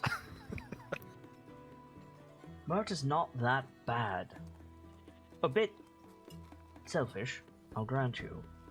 Very much so. But he puts the good of the city first, and if nothing else, he probably has a means to a safe place you can stay during the full moon. If not, I have one. By the way, Pierce, there's a typo in your Sage feature. I noticed it, and I'm gonna fix it. There you go. Where's I that appreciate it. Well, when I was on my trip, let's just say there's somewhere that's vacant currently. Do we It's have a pretty far. reason not to tell Lord Mert, aside from you're all a bit kludgy on the subject? At the Suppose not. very least, we should tell the Harpers, which is ultimately the same thing. Probably, yeah. Go ahead. Tell Yeah. him. Right. I'll get to that. Someone leave a message for me here if you go elsewhere, Will do. I might go stop by Follows. Rainier heads out. Okay. Let's- Pierce. Also, let's not tell Embrick and Avi about this. I really don't want them getting into another tizzy like they did with Lawrence. I can respect that. Nod. Much as I don't like hiding things from them, Maybe after you're cured. Maybe, yeah. Let's go see Rashal, okay? Sockham. So who is going to go and see our buddy Rashal? I am. Sockham. I'm gonna go bother Follow when when you have the time for me. Okay. So everybody but Connie is going to go see Rashal? Brayden is Vila went Uh, upstairs. Well, yes. Everybody that's still in this scene, I should specify. yeah. Alright, Brayden, make an investigation check with advantage. Whoop.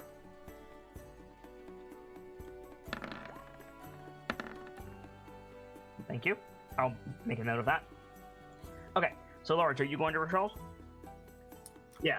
Okay. So, Pierce, the twins, and Lawrence, you guys head over to Rashal's. And you see that the shop is closed. There's a little closed sign on the door. Oh dear. Knock on the door. You knock on the door. No response immediately. How long do you wait? Is there a window or something? Yeah, the whole storefront is window. Okay, so he can probably see us if he comes down. Yeah. If there's not a response rather quick, the Sockham probably just calls for Rashal. But just shouts for him. It's that light, Rashal. Yeah. I would say 5 minutes later, a not haggard, but definitely disheveled looking Rashal, like, trundles down the stairs. He's wearing, like, a stained robe that has probably been worn for 3 or 4 days. His face is a little bit, like, the scales on his face are a little bit dingy, like he needs a shower. His glasses are filthy. That's like the 5th train that's gone by this hour. Like, what the fuck? Jeez. Anyway, and yeah, he comes over to the door and he pushes it open. And he looks at the 4 of you and he nods. He says, Master Lawrence, Master Percival, welcome, Solcombe. I see that you've come calling. I take it I missed some unspoken deadline. We're just checking in as I glance at Sockham. Just looking to see if you had anything yet. Figure you got buried in your studies. I have a great many things, Master Sockham. None of them are what you want to hear, I'm afraid. It's better to know than to not.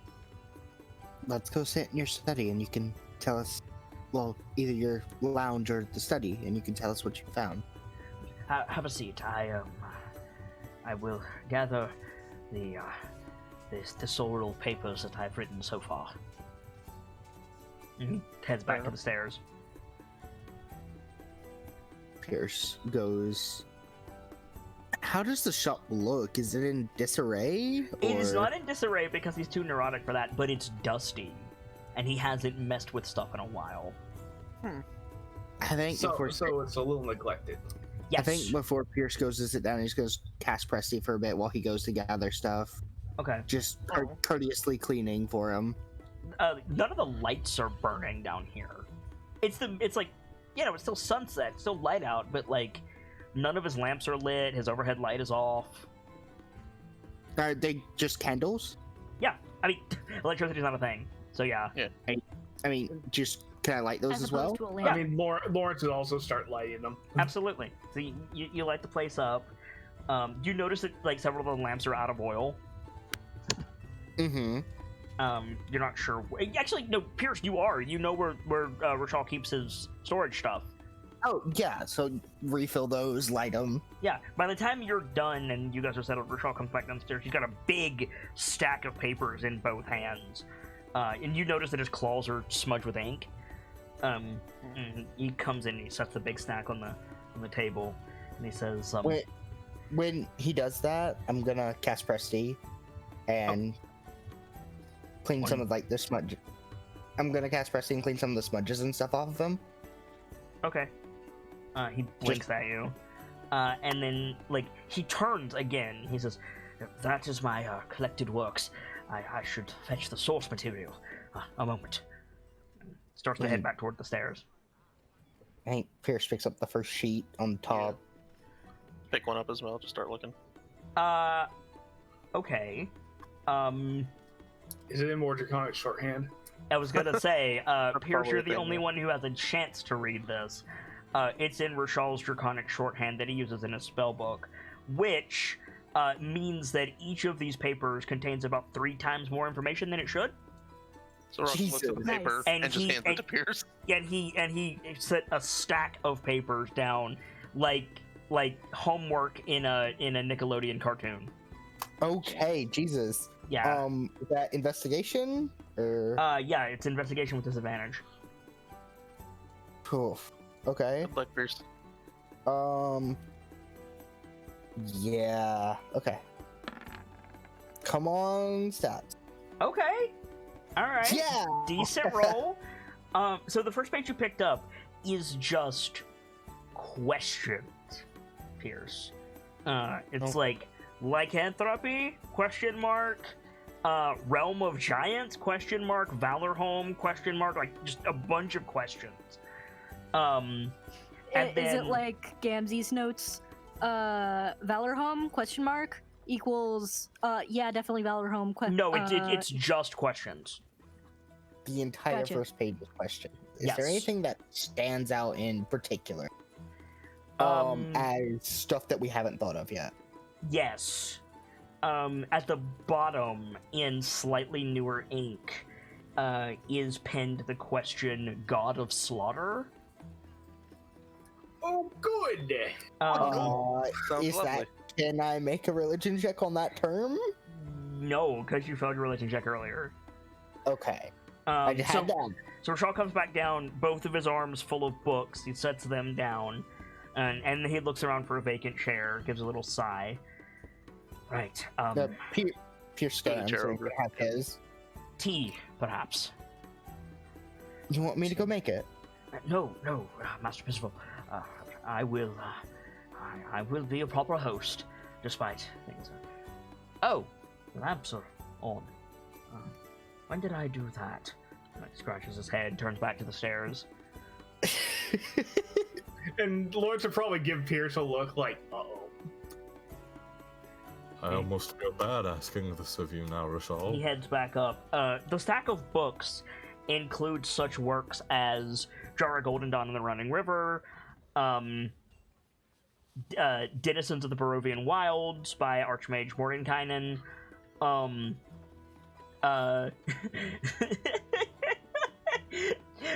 So You're Cursed by Magister Stormwind. Okay. Nice. And other such related things.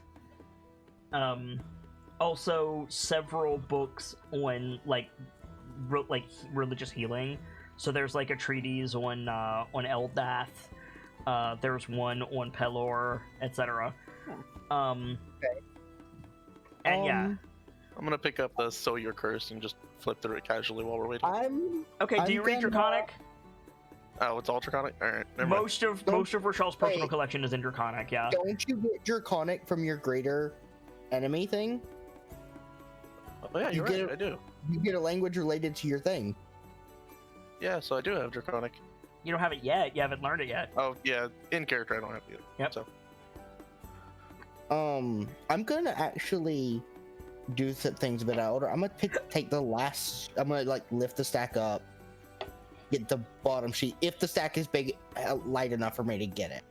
Just The bottom sheet? Yes, the bottom sheet. Because he should have ordered them or something, right? He's neurotic. Theoretically? Yeah. So look at the last thing he's written. So the last thing you've written is it's an incomplete page. It's only got one like paragraph on it. It says in the shorthand, it says 5 days till the full moon. I can't fail. I won't let him jump off a bridge over this. Oh boy. Wow. That's dark. He's done too much for the city. I can't fail. I can't fail. Oh. Oh. Bugs for Sad Dragonborn. I think Pierce just reads this paragraph over and over until Rochelle gets back, because it's kind of just a complete difference from the normal Rochelle that we know and love. Yep. Because he's got something on the line here. It's You smell food cooking. Blank. Replace the sheet where it went. Goes to check on Rochelle. Yeah, Rochelle is someone in the should go. kitchen making like a grilled cheese in a cast iron pan. Oh my god, oh, the grilled cheese just sounds adorable. Does. God, now I'm hungry. Yeah, I know, right? God damn it, Kip. Sorry. What do you do? What do you do, Piers? Have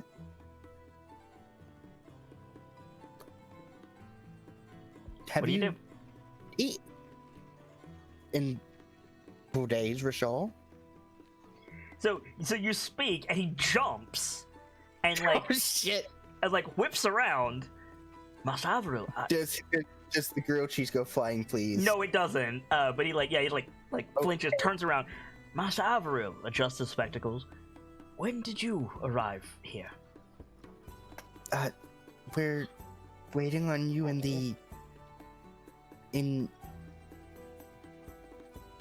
we're gonna go over the notes that you gathered. Finish cooking. Like yawns. Of course. Yes, you and Master Koi and Master Parnassus and I'm sorry, Master Avril, I've been awake for several days.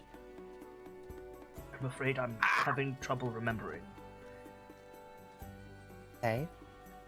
Some came to you several days ago, and Yes, no, Question. I am aware of the project that has consumed my attention, Master Avril. I just am having trouble remaining in the moment, in the now. get your food. Don't worry about the tea. I'll get it. Tea? Tea. Yes, I'll tea. make it. You probably Yes. need some. And he goes to make a thing of tea. Yeah, Rashal's tea stock is low. We should make a note to buy him extra. So, the rest of you, Pierce is gone for a while. I mean, Yeah. Pierce is gone longer than a couple minutes. Lawrence will probably come looking for him. Okay. You find Rashal making a second grilled cheese, and Percival making tea. And Lawrence would probably just slip up by Pierce. Just want to take over. How's he looking? Not great. He's exhausted. And probably starving. And Lawrence would look over. Just You look over as he's like cracking an egg to put on top of the grilled cheese. arguably that sounds kind of good. I've had it. It's delicious. It's messy as fuck. I will have to try this. Okay, I didn't know that. Yeah, I did not know that was a thing. I thought Rochelle was sleepy cooking. He is. I mean, he is steady cooking, but that sounds amazing. So, twins, you're alone downstairs. Yeah, I think, I don't know, 30 seconds pass after Lawrence is gone. You'll be alright, Sock. We got you. Gotta put a hand on his back. I hope so. It's really not much fun being in fear of the moon. What's great about... I'm sorry to interrupt your serious scene, Salk. What's great about Rashal is he's resistant to fire, so he can just grab the handle of the pot, or the pan, without like a mitt and just flip it. Sorry, go on. oh, okay, so both Rashal and Lawrence can do the same thing. Nice. But yeah. I may not know much about all of this, but I'll do what I can.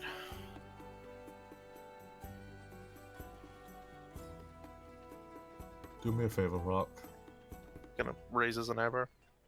Don't call the bear. Don't call the wolf. He has this expression like he's been caught putting it, like he's been caught like just in his underwear getting dressed in the morning. I called to Mother Bear, and all of a sudden, I'm a monster.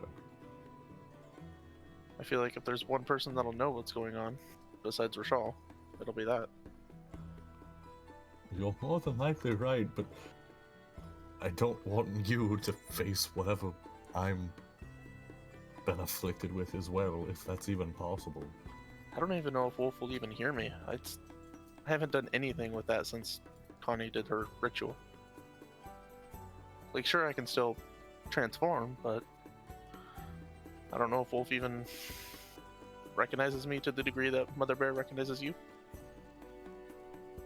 Well, I challenged Mother Bear to her face, so... Fair. I still think it's worth trying. Mm-hmm. So about this point, Rashal, Pierce, and Lawrence come back downstairs. Pierce is carrying a tray of tea things, and Rashal is carrying a plate with 2 grilled cheese stacked on top of each other with an egg in the middle. Nice. Awesome. Now I'm hungry again. You're welcome. And we're gonna let Rochelle eat before we ask him about the note. Alright, so he like cuts it in half. Gooey egg goes everywhere. Takes a bite. Gets some egg yolk and cheese on his chin. Wipes it up with a handkerchief.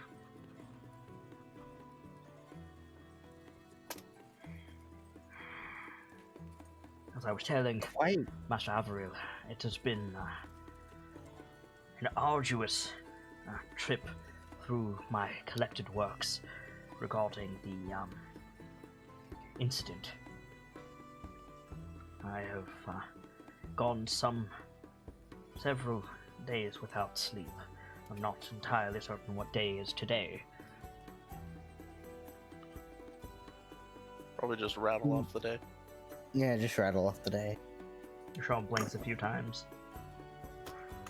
That We would came in explain and Okay. we came in and after you invited us in and the candles were all out, your lamps were empty. So we decided to help out a bit. I am grateful, my friend. I am certainly grateful. But you are here to help a hero of Waterdeep, not tidy up after old Rashal.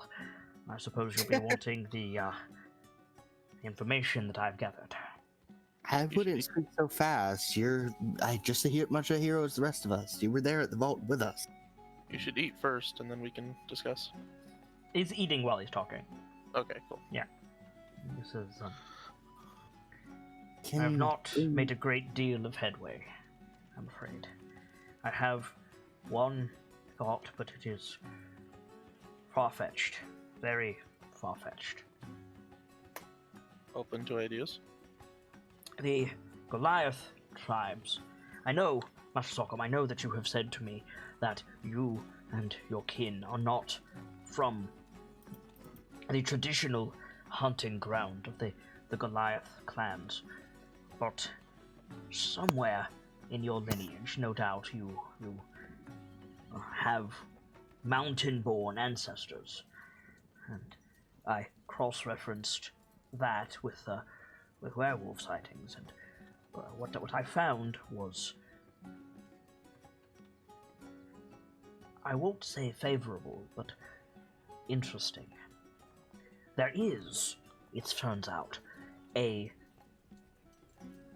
kind of lycanthropy that exists in the north of our realm that is greater than standard. Pierce nods. Have you heard of the Following so Reghead far. Glacier? Is What do we that have? history check? 100% Pierce has heard of it. He's taken a geography okay. class. The rest of you, nature checks. I'm rolling history to see what I can remember about it. Darn it. Salt's not heard of it. Is it history Yep. or or nature? I'm sorry. Nature for you. Percival, Yeah. do me a favor and think up 8 questions. Oh, Jesus. Oh boy. That's a lot of questions. That is a lot of questions. Rock and Lawrence, you've heard of it. It's up in Icewind Dale, to the west of Icewind Dale. Okay. East, sorry. I always do that. Far away is the short term. Yes. Pretty First far away from here. question. Who lives? Who lives in the Reghead Glacier? The Reghead tribes. Saw that one coming. Human tribes, more primitive, often referred to as barbarians. But yeah, humanocentric tribals. Okay. Do I know? Is there like officially recognized names of each of these tribes, or is it just They generally have names based on like animals that they worship.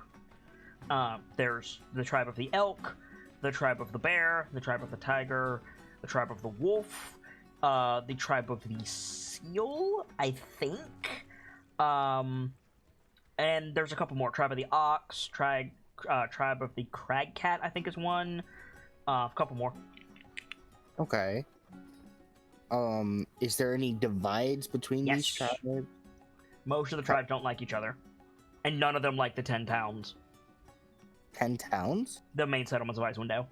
Oh, okay. Elk see. is kind of okay with them, but it's a cold neutrality. Okay. The rest are like openly hostile. What do I know about? Okay, this is a stretch. Is there like any obvious correlation between werewolves and those tribes? Not that you've heard of. Not that I've heard of. That's 1, 2, 3, 4? Yep. 4 so far.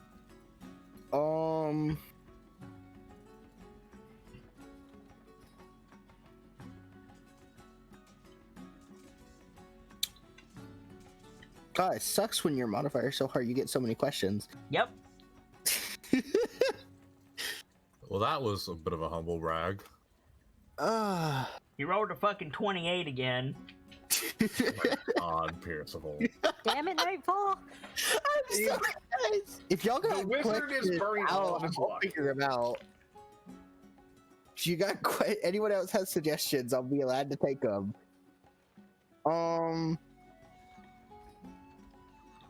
Let's see. I'm gonna have some chocolate biscuits while I wait.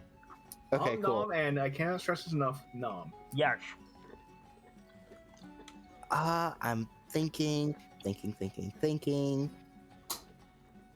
can also save them for later on in the conversation. Unless anyone else has questions, I'll save the 4 knowledge tokens. Okay. So yeah, the Redhead Glacier is like a thing up in Icewind Dale. Yeah, it's up in Icewind Dale. There's several tribes. You rouse off the names. They don't really like each other.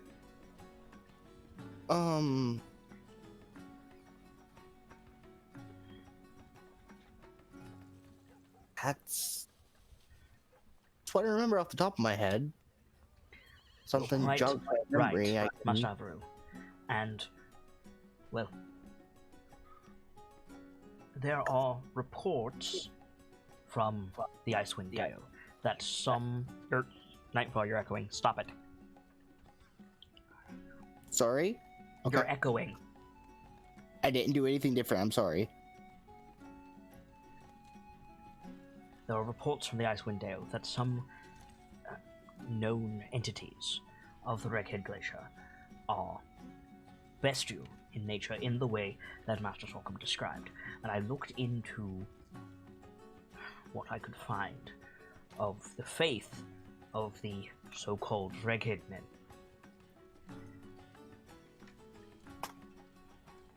And what I found is not good, but it's a start.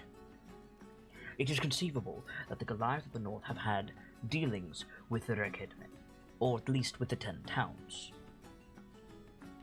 If we follow that line of conjecture, one name rises to the top. And that is? Malar the Beast Lord. Oh, 'Cause doesn't that sound pleasant? Because I failed the religion check earlier, I don't get to make another here. Correct. Okay. Malar, huh? There is a way that we can test this theory, but it may cause undue discomfort to you, Master Sorghum. I'm all for it. I Answer have... or everything. I don't have it. I borrowed from an associate of mine a journal, if you will. A out of publication record of Rekejic culture. And reaches into the stack of books and he pulls out this like leather traveler's journal. And he flips it open to one of the pages that he's got marked and he turns it around to you.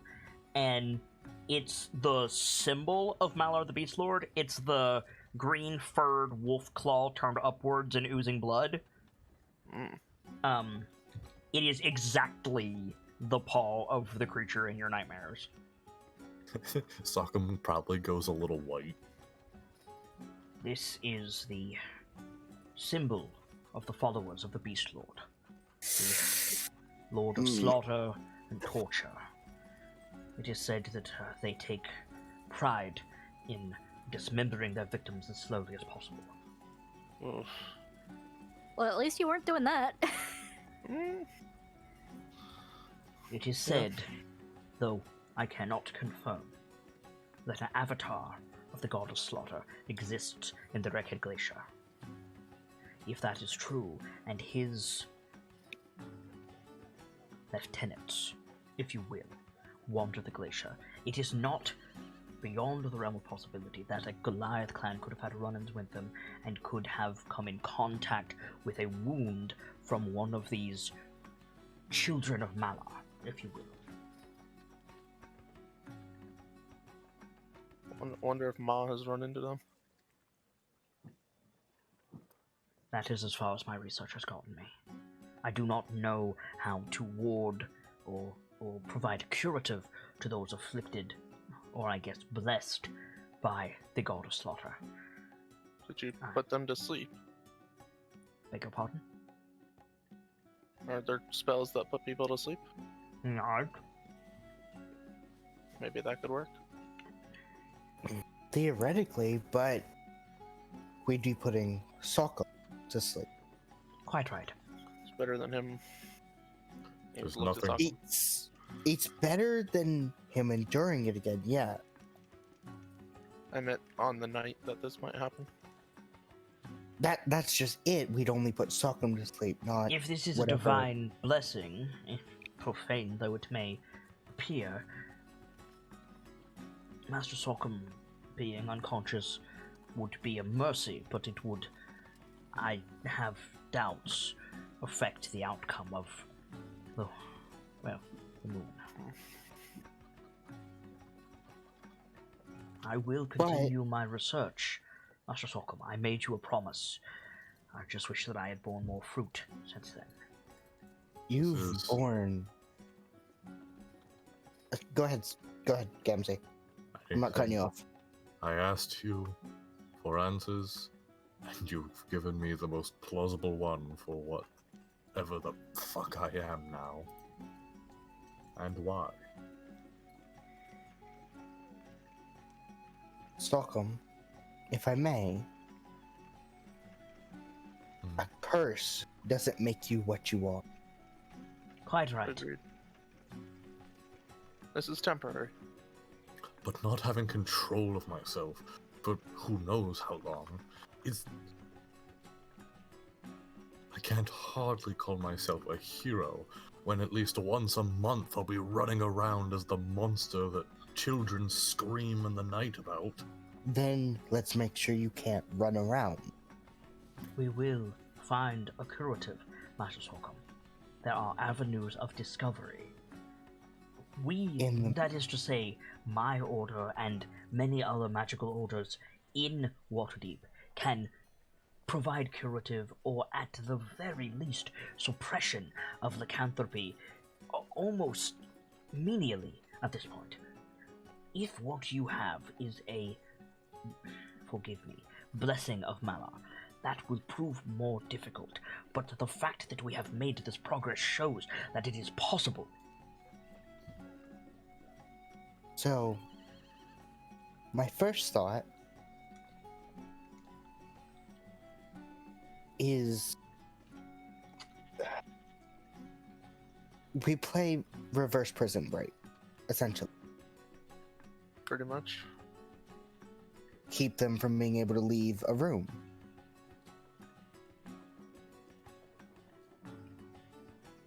I guess I should probably ditch the belt then. Oh, I don't have a belt yet. Oh yeah, maybe not yet.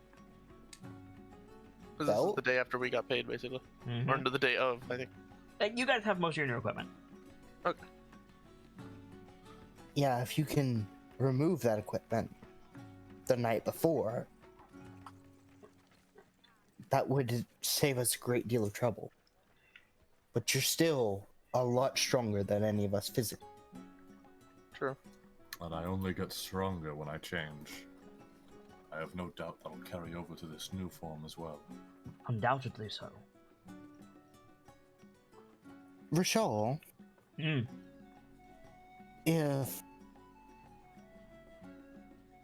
for the spell Arcane Lock, if more than one person chose to cast it, would it strengthen the Magic the often ability of the is ward? amplified by the amount of casters on the spell, yes. I've taken up the spell Arcane Lock, if that will come in use. What does that do? Have you also, by chance, happened upon Glyph of Warding? Master Avalon? He nods. A combination of those two is used regularly throughout Waterdeep to seal the room for private discussions or private activities, let's say. I see. For what it's worth, I have that as well. Glyph of Warding and Arcane Lock. Nod. Well, Glyph of Warding, yes. Would giving Lawrence a scroll of arcane lock be effective in that regard? I shall show you a means to cast them both at the same time. It would be more difficult with a scroll. I see. Forgive me, Rochelle, but if this is a curse, could I not also remove it? Just cut the knot, as it were? Yes and no, Master Parnassus. If this were standard, typical, normal lycanthropy, I could be of service to a degree. But this is more akin to the scar that on your face than a curse. Lawrence would probably flinch a little bit at that, but, point made. If it's divine in nature, it's not exactly a curse. We believe it to be divine in nature, Master Avril. I'm afraid even my theory is inconclusive. I could try asking. We may need some jumps in conclusion, but everything lines up. You saw the way Salcom looked at that claw mark, the symbol. Quite. There is an option. I can be of less use, but you, heroes, there are things that you can do that I cannot. There is an expert on Rekejic culture in Waterdeep. Currently, they're here to speak on the subject. They don't live here. They're a guest of, well, Lord Silverhand. But perhaps they could be of service to you. Definitely worth checking out. Can we have a name? You can. Duvare. Can you spell that for my note? Duvare. Duvare. Okay. Why does that name sound familiar?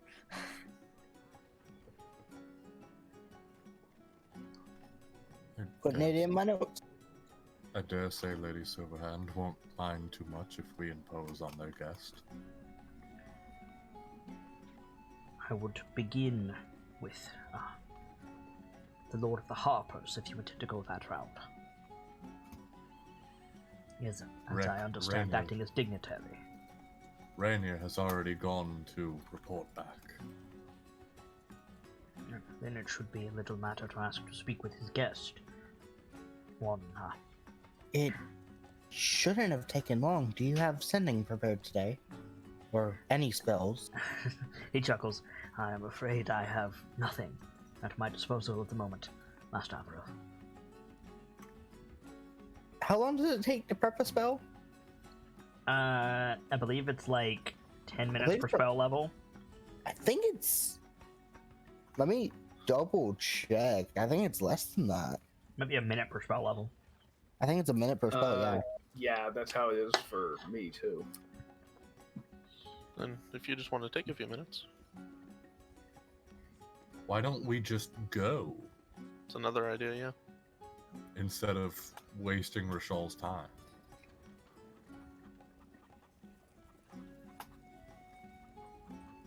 I mean... Rochelle does that thing where he reaches to pick up a sandwich and realizes that it's gone and kind of droops a little bit. I hate when that happens. And Lawrence would probably look over and just walk over, pick up the plate. I'll make a couple more. Don't trouble yourself, Master Parnassus. That's no trouble. The matter with Master Salcom is a great deal more important. And if we're gonna go, we should probably go. Well, So, you maybe may... I can give you a few silver so you can go to that bagel shop down the street. I have more than enough for my reward for assistance at the vault, Master Avril, but thank you. Figured I'd offer. go. Be warned, my friends. Professor Devare is not what you may expect. Trying to say he's something of a kookrashal. Not at all.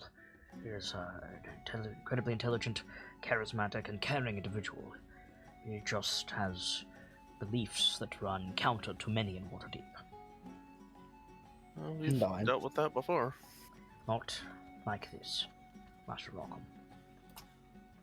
It's probably would do it more justice to see it in person than talk about it. Quite. And, get up and get the door for the rest. And walk out. Lawrence, you going with him? Yeah, gonna put the plate back down. Obviously. So you guys are heading out to Castle Waterdeep? Yeah? Okay. Where would be the best place to? Find Mert, probably Castle Waterdeep. Yeah. Are we What's up? How much are we paying the cab driver? I'd say let's talk. I've got plenty. I'd say let's just take it standard with Sockham. It's Yeah. Well, Sock then can again, get the road. hang on a sec. Sock also got all his plat burned, so. He got most of his money converted into platinum. Oh shit! Jesus. That's even worse. Yeah, it is. I don't Well, want we're to. doomed. I don't want to make my brain a milkshake. I have some gold. I'll pay a gold. What? It's easier for storage. Okay, so circling back, Connie, Hi. you head down to Fala Lafalier's shop, aka the Corellian's Crown. Fala is, a genderless mute elf who's been teaching you sign. So you know a few simple signs. Fala is just closing up shop for the evening. So, like, the sign is still open, but when you walk up, you see Fala, like, pouring some water into some various plants. And, like, the ladder up to the greenhouse on the roof is down. Just turning the shop down for the night. Right. And, go ahead. Hey, sorry to bother you. Well, right hang on. You go into the shop, you open the door, and the bell rings, and Rochelle turns, sees you, or no, Rochelle, Fala sees you, turns, smiles, and signs. Yeah, they taught you the sign. It signs, "Can I help you?" Yeah, hey, sorry for bothering you, right before closing, but, there's something kind of important I need to ask you about. Fala, like, gestures at the watering can and signs now. Doesn't have to be right now, but it's kind of urgent. And Fala nods, points at the notepad that they keep on the counter, and then, like, pantomimes the ladder, like, come on. Alright, she'll grab the pad and follow after. Yeah, so you go up to the greenhouse on the roof, where Fala keeps all of their, like, alchemy herbs, and also, like, vegetables and fruits that they supply Trosco Alley with. And they're just, like, going around watering the plants, with the understanding that if they need to say something, they'll just take the pad from you and write it down. Right.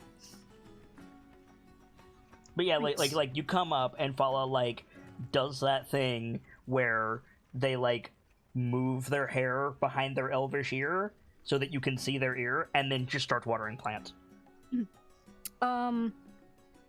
So I don't know how to put this subtly, so I'm just gonna say it.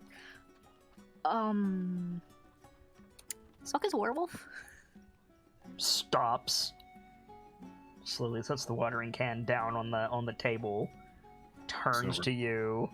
Silver knife comes out. Takes the pad. Writes something. Passes it back to you. The pad says, "Is this a joke?" I really wish it was. So, Fala gestures for you to keep talking and goes back to work. Right. Werewolf. We're not sure how he got afflicted with it. Fala makes the sign for, like, battle. Maybe, but he said he didn't remember fighting any wolves or anything. Fala makes the sign for mother. That's what we thought too, but if it is genetic, he shouldn't have lost control like he did in the vault. I don't know if you'd gotten there for that or not by that point. I don't think you were there yet, but he kind of wolfed out in the vault and made a mess of things, and but cutting to the chase, he's got 3 days before the next full moon, and So you say he's got 3 days before the next full moon, and Fala shakes their head. No? Is it Holds not? up, holds up, looks holds up out 2 window? fingers. Oh, lovely. Two days before. Okay. But we're obviously scrambling for a cure. But if we can't find one in time, I'm racking my brains for prevention. Follow points at the Steam and Steel.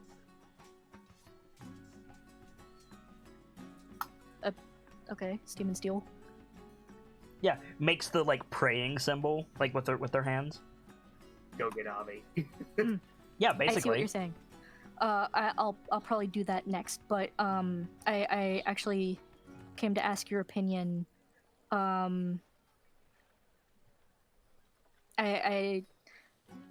so moonbeaming him in the vault worked to turn him back, but I don't know if, like, when he turns during the full moon, if he would just turn back as soon as he left the moonbeam. So Paula takes the pad from you, writes a bit, and then passes you the pad.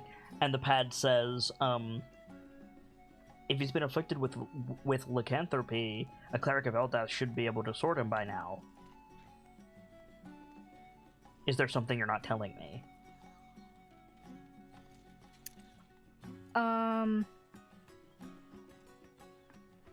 Sorry, I'm trying to sort what Connie knows and what I know.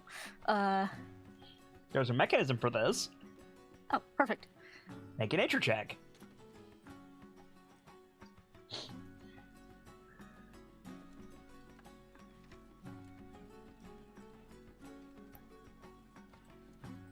Make a nature check. Connie. Did it not go? Nope. There it goes. You're not rolling as your okay, cool. You're Sorry. not rolling as, and neither is Rockham for that matter. But yeah. So that's a natural 20. What is with you guys at natural 20s tonight? We're burning all of our luck Yes, for the you are. entire thing. So what is it that you're not sure about, Connie? Or Listen, sorry, what is it that you're not sure about, Gracie? listen. I did my 3 sacrifices to Nuffle, and we're all getting the benefits this time. around. Apparently. You I need to teach think- us those rights, Scamsy. Those I fucking think work. I think my snag is I was putting groceries away during the whole describing the wolf, so I didn't, get to make the religion check. Okay, so make it.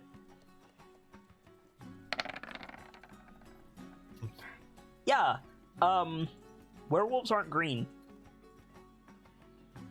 Well,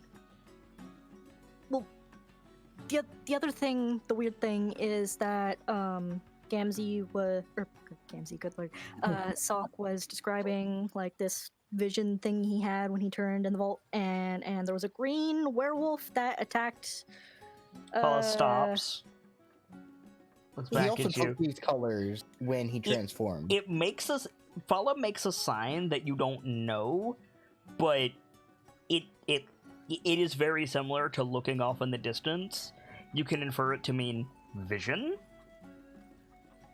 Yeah, he mentioned having like some sort of vision before he turned, where he was like, he said something about a cliff, and then Snorri, I think was named there was, and then this green werewolf attacked Snorri, and then he was a werewolf.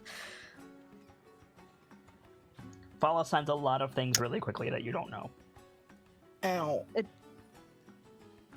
Baffled face, hands out pad. Yeah, takes it. A very slight sigh, not at you, just like, write something, Sorry, still learning. passes it back. The pad says, I think I need to talk to him. Okay, that I can do. Last I saw, he was in Brishal's shop, so I'll go get him, if that's okay. Nod. Cool, I'll be right back. So nod, slight smile, signs, be my voice. Got it. Wow. So out you go. I'm still working on it, but I'll do my best, and she scurries on out. Out you go. Meanwhile, Brayden and Disvile are... Meanwhile, in another city. Yeah, right? Are you just looking for...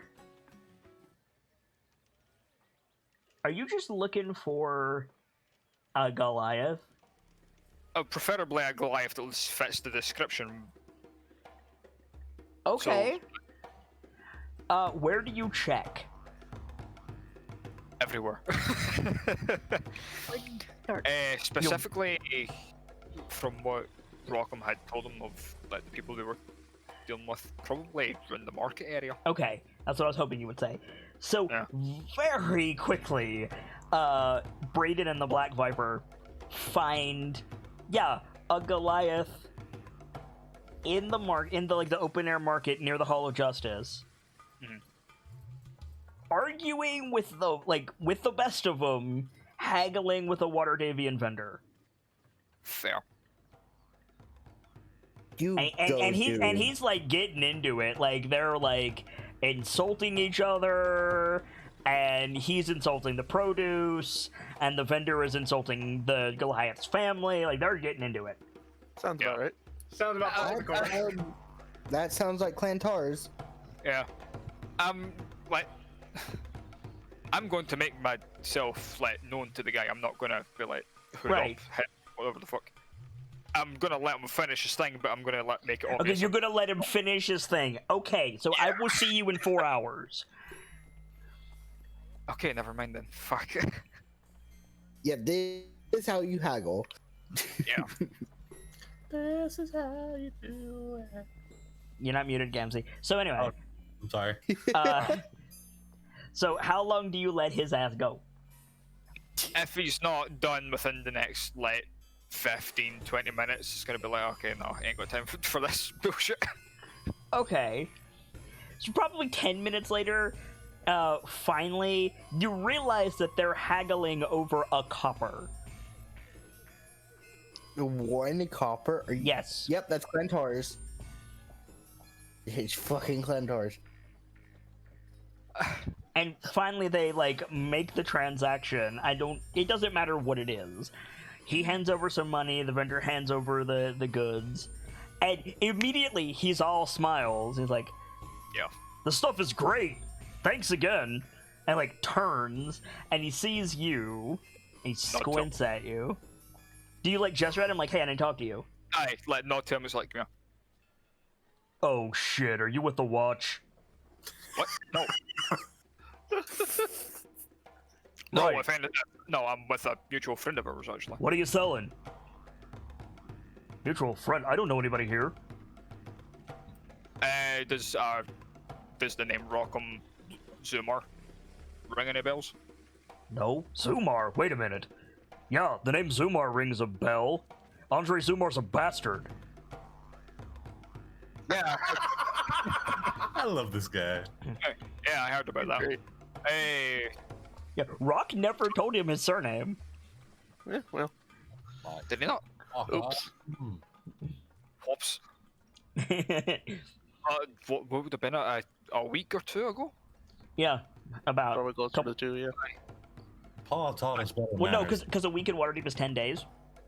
Oh. Yeah. So it's about a week and a half. Fair enough. Well, aye, about a week and a half ago, you talked to another Goliath just outside the city, aye? Yeah, the runt with the bow. Yeah, well, we've got a slight situation on our hands. He's a Zumar? You've got more than one Uh, situation on your hands. Trust me, we know. Distance yourself from Zumar, they're a bunch of bastards. I'd say the kids aren't that bad. They're trying to rectify some stuff. Oh, are they? Well, wish them the best of luck. Wait, hold. If he'd like us to walk away a bit, it's like, wait, Yeah. hold on, I need some information off of you before you disappear. You got money? Depends on how much. Do we have money? It depends on what information you've got. You got money? Of course it's fucking money. You're in water. Why wouldn't you ask for money? Right. Words of I tell dragons. you what, come with me on my shopping trip, give me a discount, and I'll tell you whatever you want to know. Done. Oh, that I should can be do that. good. Can I Right. do that? Next stop, Dwarven Ale. And he turns. Oh boy. Oh dear. And See you in a day or two. yeah, I like, really hope your bonus to charisma helps you here, Braden. yeah. So we're gonna cut to the end of the shopping trip. Make a persuasion check. Oh, great. Good luck. May the dice be with me. Cool.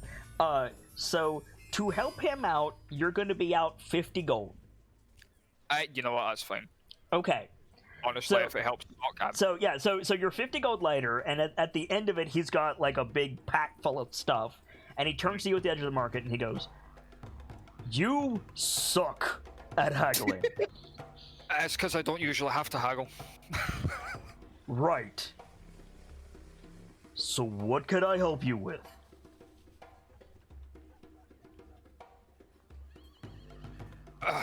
The like questions. Holy shit.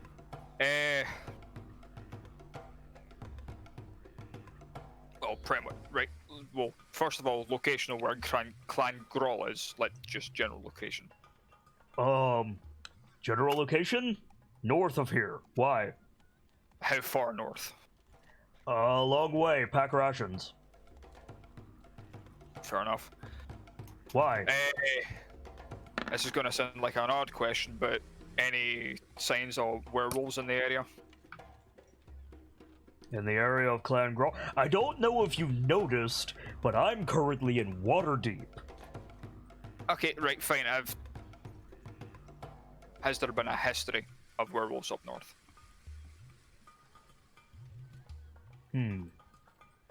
Yeah? Any with like a sickly green fucking fur coat? Yeah. Hang on. And like reaches into his bag, reaches all the way down on the bottom, and he pulls out like, yeah, just like a shrunken paw, and just throws it to you. It's got claws and green fur. It's like desiccated. Where the fuck did you get this? Battle trophy. Why? What is it? It's a hand I gathered that, but from a werewolf. from a green wolfman thing. Yeah.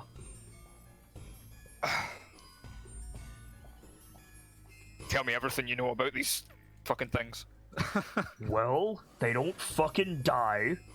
They're really hard to kill. They're invulnerable most times. I threw that one off a cliff. I think they used to be humans. Anything they worship, gods or what like? Beasts don't worship gods. That you know of. I Fair. didn't exactly stop to ask him what his favorite color was. He was trying to eat me. Yeah, I gathered that. Because the runt's brother had a vision in one of these tackled Snorri fucking Thunderbelly to the ground. And So you say that, and the Goliath gets real close to you. He goes, he leans over you and sniffs you like Wolverine, and he goes, "How do you know that name, orc?"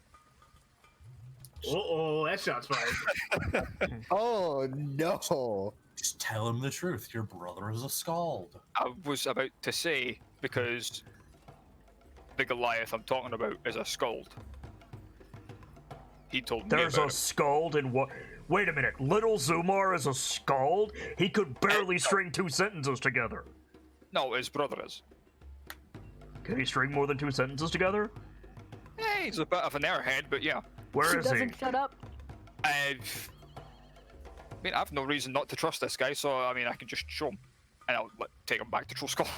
Okay, so you take him back to Trollskull as really as you know where to be found. Like, you're just walking alone with this guy. Yeah, no, I've no problem with that. Okay, so you go back to Troll Skull, probably as because if you went straight to the market, this didn't take long. Probably as Connie is coming out of Hollow Shop and everybody else is coming out of Rashal Shop. So the three groups meet, minus Azvile and Rainier. The three groups meet in front of the Good Night's Rest, which is great because Laird like yawns and stretches. He goes, "Oh, great, an inn! I'm bushed." We've got pretty good rates. Who are you? Barkeep. Sock him. Like, Brandon just gesture something. Runty Zumar! Like slaps Rockham on the back. Good to see you again. Smart of you not to tell me your last name, but also your dad's a fuck. Getting a lot of that lately. Oh, you just imagine idiots. We're aware. Careful with my brother, he's a bit brittle. Get what? Be careful with my brother, he's a bit brittle. Right, you're the Gee, barkeep. I need a room. I've got gold. What do we charge for a room anyway? That's your choice. He goes to like reach on his belt, I'm sorry. and like What? you all see him reach on his belt. There's nothing there, and his hand just swipes at air, and he looks down, and he goes, "Fuck!" I look at Braden. Hey, don't look at me, I was busy in conversation. He gives you a nod like, I think I know what happened. Okay. I wait a also know what second. happened. Wait a second. So how much does the Yawning Portal charge for a room? Oh Uh, Is it in your notes? Let me check my episode 1. Can I make a history check? Nope. It was like a gold for Why? Okay. Because it's been a long time since you've slept in the Yawning Portal, that's why. It is not in my notes. It's been about 2 weeks since I re-upped us for another week. Yep. Oh yeah, that's probably gone at this point. Idea. it's about So, 5. my new buddy Rayburn here says that you need information. I happen to know a lot of things. Give me a room, and I'll tell you whatever you want to know. Consider it done. Still gotta pay for drinks though. He's kind of First one, laughing. What one's on kind me. of inn charges for drinks? Really? You been to the Yawning Portal? No? Why would I go there? Because It's a sight to For the behold. sheer spectacle of it. Good drinks. I'm a Apparently the merchant. That place is nothing but sellswords and miscreants. and amazing people, the likes of which you'll never be greater to meet. Make a persuasion Gotta check. pay- Oh, fuck, hold on. Something just... There we go. What have you done? You've probably convinced him to go to the Yawning Portal. So stay here. No, God damn it, dude. no. What did you Was it do? Are you 20 or using was it inspiration? one? Wait, back the fuck up. Are you using inspiration? Yeah. Oh boy. Let me guess, a 20 or a 1? No, he got a nat one, and then he used inspiration on it. That's... Still in that one. Well, we did Your burn all the first luck. roll of- Okay, wait. You're the one that did the rights. All of us got the better rolls, and then you got the first roll you made tonight I know. was the nat one. So anyway, so I did my right, but I screwed So- it up. 'cause it's 4 feet away. so you use inspiration. You pass your check the second time, and Lair starts laughing, and he goes, "Bears, teats, you are a skull." I can tell you a thing or two. Yeah. Name's Lair, Clan Tars. Salcom Zuma, Clan Grow. Yeah, no. Manners, you know? Yeah, but you're not in Clan Grawl. Well, no, but... You know, it's my family. They kinda hate Andre. We're working on it. Yeah, there's a lot more to that than what they know, I think. So we So a share drink. drinks, we share stories. Let's go inside. Yeah, I'll get the door again. Yeah. I And- was already ahead of you. The door's open, ready. Oh, Yeah. okay. You guys go And share you go- stories. I gotta borrow Sock for a minute. What? No, Question mark? we need the scald. What's up? How long is this gonna? Why do you need salt? Paula wants to talk to you about, you know. Can you bring? Wait, of course not. Of course you can't bring Fala here. I mean, I Um, said I'd be right back, but because as far as I knew, you were still hanging out with Rachel. Tell you Well- what, I'll get started on the drinks. You go take care of your business. You, Runty Zumar, give me a pint. Make it 2, actually. Welcome. You know where we keep the good liquor. Go ahead. I think he hears that and he flinches a little and just, it's for Sockham, and goes in. Okay, so Careful in the cellar. Just old inside joke. yeah, right. So Connie and Sock, you guys head back to Follow Shop. We'll catch up with these idiots later. That's not gonna go well. I'm sorry, Yeah, it's probably not. not. Oh boy, is that gonna be bad. Cool boy. So Sock Hey, and Connie, what's up? I said, hey, at least I got him here. Yeah, you did. True. So Sock and Connie, you guys head back to Fala Shop. Fala is not visible downstairs. Huh. Head straight back up the ladder. Clop, clop, clop, clop, clop. Paula Fala's upstairs, yeah, watering like a tomato plant. gestures Sock him up. Sock, do you climb the ladder? Yeah. Cool. Like, what is this? Yeah, you climb the ladder up into the greenhouse, and yeah, you see Fala, like, watering plants. Found him. So, good. No, she just says found him. Fala nods. And, looks at Connie and makes the sign for speak.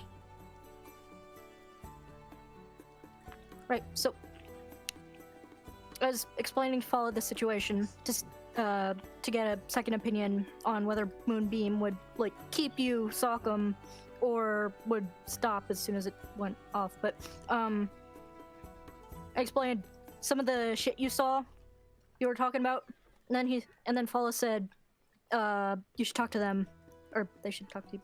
Point being, conversations. Like sets the watering can down, comes over to you two, looks at Sockham, and while looking at Sockham, signs to Connie, what's wrong?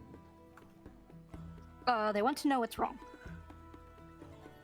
Well, where do I start there, huh?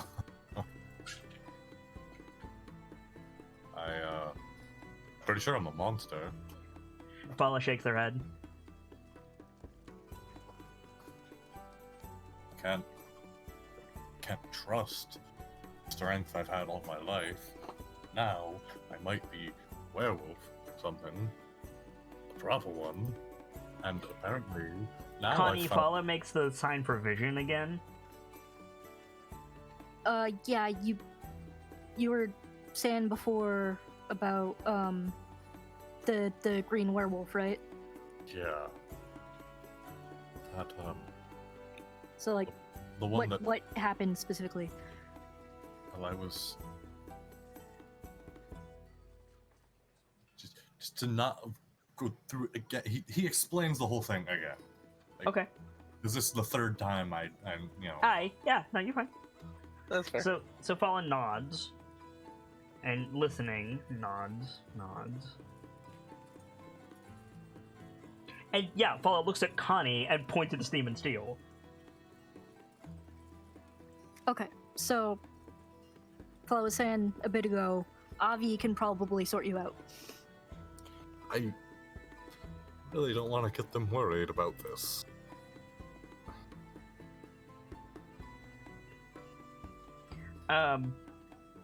Fala makes a bunch of signs you don't know and then holds a hand out to you, Connie. Hands her the pad. Yeah, writes something, passes it back. The pad says, "What do you mean Avi can fix you?"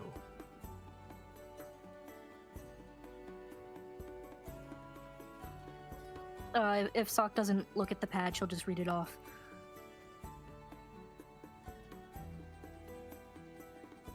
I mean, Fala expects you to read it off anyway. Pass it to you. Oh, in that case, yeah. What do you mean, Avi can fix you? Sorry, I thought I heard someone coming downstairs. I think he looks... He probably looks mildly disheveled. Mm-hmm. Like, I keep bringing people into this, and I don't want... I just want it to end. I care so much, I don't want them to lock themselves up again like they did with Lawrence. Fala takes the pad from you, Connie, writes something, passes it back to you, and it says, do you have reason to believe this isn't standard? Do you have reason to believe this isn't standard?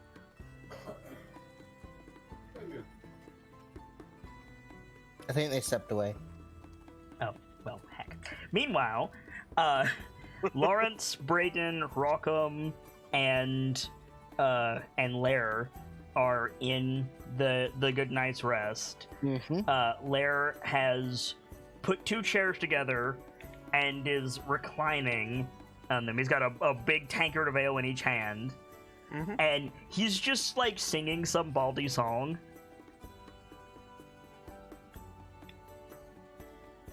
Lawrence isn't innocent, but he's probably blushing anyway. Right? Sorry. Oh, welcome back. Welcome back.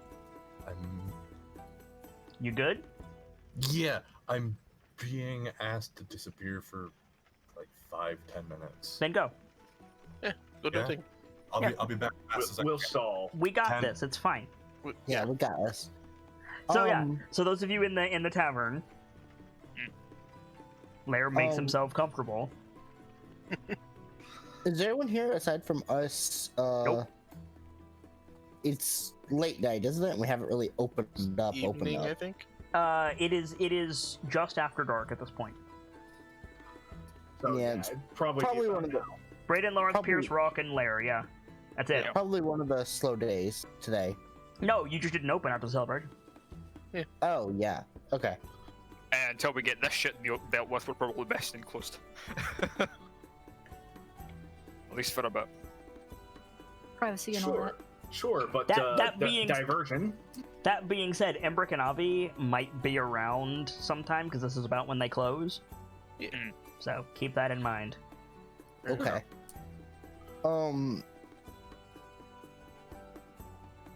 Pierce is probably walking around the bar casting Presty because there's probably dust because we've been out. Okay.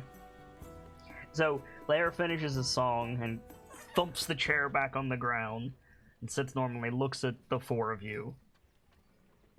No entertainment, no guests. This inn sucks. I mean, we are closed. Why'd you sell me a room then? We need your information. Alright, what do you want to know? Where to begin? And he pulls up a chair. Alright, where to begin? Your dad's a fuck. You know, yeah, let's start there. Hopefully this should be good. What exactly happened? He sighs, sets the mugs on the table. Right. So, I'm from Clan Tars. Clan Tars is not the same thing as Clan Grawl. But I gathered that. we're... I imagine word gets around. Aye, exactly. Word... women... whatever. Anyway, so what happened was basically this. The Primarch of Clan Grawl had a daughter. Lala? Something like that. And this guy from another clan rolls up and starts, you know, getting cozy with Clan Grawl. Mm-hmm. Gets involved with the Primarch's daughter. One thing leads to another. He takes... Well, the clans have these treasures. One of the most important things a clan can have is a signal horn. Lets the others know if you're around. Prized possession in the clan. Keeps the clans together. Make sure we don't get lost in the snow and whatnot. This asshole takes the horn, takes a weapon, and the Primarch's daughter, and just fucks off. Haven't seen him since. Clan Grawl hasn't recovered. It's been 15 winters now? More? Awkward. And then, like, 5 winters after that, the Primarch disappears. Oh shit. That's not good. You're telling me. So How are you sure the Primarch disappearing after that is their fault? because Primarchs don't disappear. We've had weirder things happen in this one city alone. Sure, down here where everyone is soft. I take offense to that. Well, No, like, I don't know the Primarch disappearing was because of Zumar, but it was certainly because of the whole tension in Clan Grawl, if not directly, so it's still his fault. So yeah, your dad's kind of a bastard. Clan Grawl is like the weakest clan now. Maybe I can do something about that someday. Doubt it. Unless you have the horn. I just want to, depending how perceptive he is, I keep it on my belt so it's not hidden. Right, he doesn't know it's that horn. Okay. Like, he has a horn on his belt too. Cool. I think he kind of looks to you. There's like, not sure if I should tell him. Who does he look to? Whoever's Brayden, closest. Lawrence, and Pierce. Whoever's closest. Pierce probably walked up on your side. Aye. If anything, Braden would be like, it's the kind of face that he builds his sled. It's entirely up to you. I think Rockham would own up to it. Okay. Do you mean this one? And you're like, it's still attached to the belt, but he like shows it a bit more. Squints at it. Is that a magic horn? Nods. That can call people from, well, a day away? Basically, yes. You shitting me? No. Like, stands up. Cold sober. Like, stands up, comes over to the bar, holds his hand out. I'm not gonna hurt it. Yeah, I'll take it off the belt, set it on the bar. And he picks it up, turns it over in his hands. Owl's beak. You actually have Clan Grawl's horn. Like, passes it back to you. Yeah, put it back on the belt. I'm not one for lying if I can help it. What? What happened to the Primarch? Just to make sure I and Rockham can put 2 and 2 together, Primarch was probably Grandpa? You know that Granda is Ayla's father. And, Okay. and you know that he did not want to go to Amber Ridge.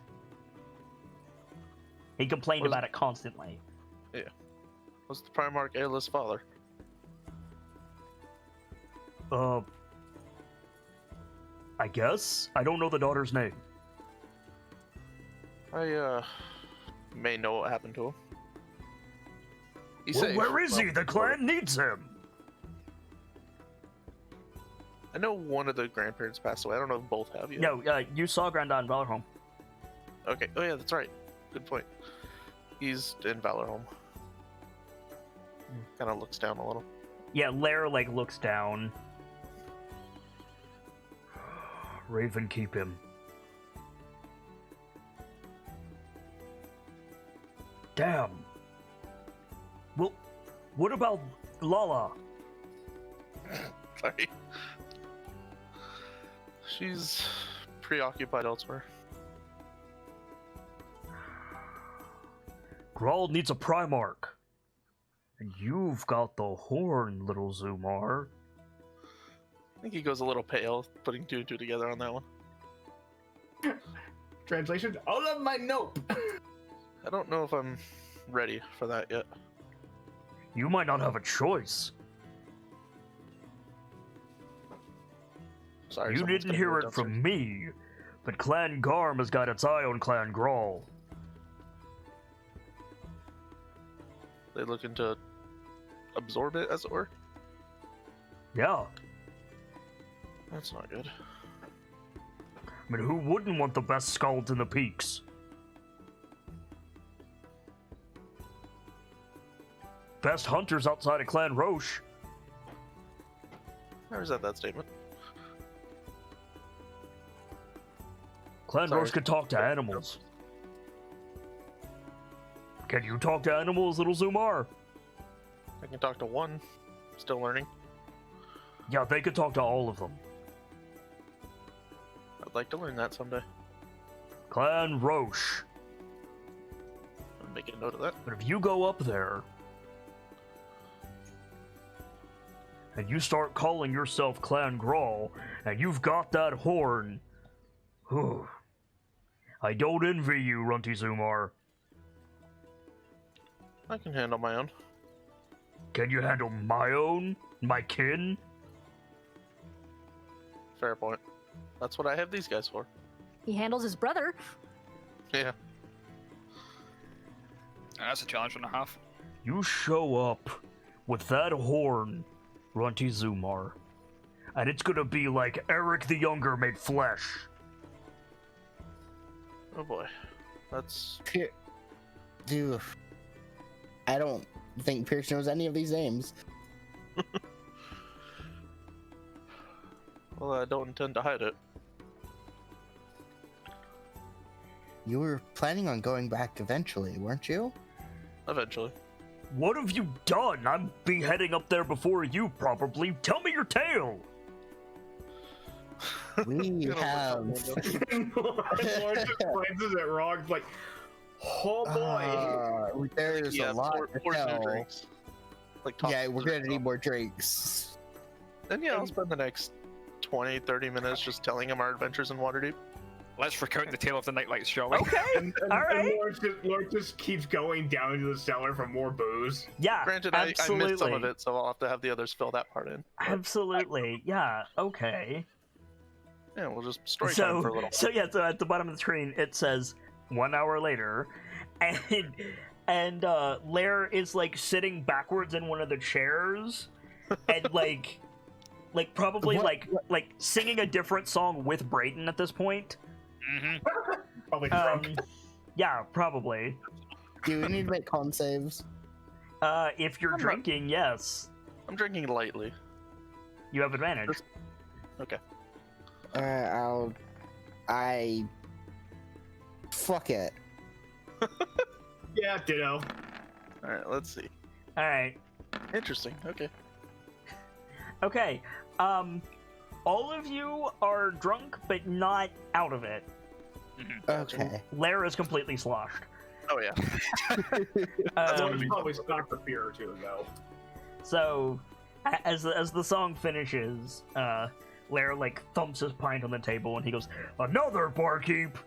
And before you get up, Rock, like, a little cask, like, floats over and fills up the pint and flies away again. And he just goes, like, squints at it suspiciously. The music gets all tense and he goes, "Now that's some service!" Takes his pull. And Lawrence just glances over to, where he knows Leaf normally stands, just raises his mug a little bit. Yeah, right? We could totally just market that as just some enchantments we have in the bar. Yeah, it is. Probably, yeah. That you already have. You fool. Yeah. Yeah, so I think at this point, Lara looks over at Ronka and he says,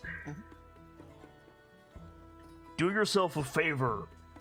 Drop Yeah. that Outlander ass name." What would you recommend? Dragon Tamer, Vault Warden, Vault Warden sounds cool. Yeah. Hey, pin cushion, takes a drink. I just throw my empty mug at him. make a ranged attack. Porcupine. Like, should I just use my longbow for this? But it's a cup. What's your longbow's bonus? That's +1. Oh, you mean the attack? +8. Whoa, it's so it would be +7. So whatever you get -1. Okay. Yeet. Apparently, he's proficient with thrown mugs. Can I roll dex to try and catch it?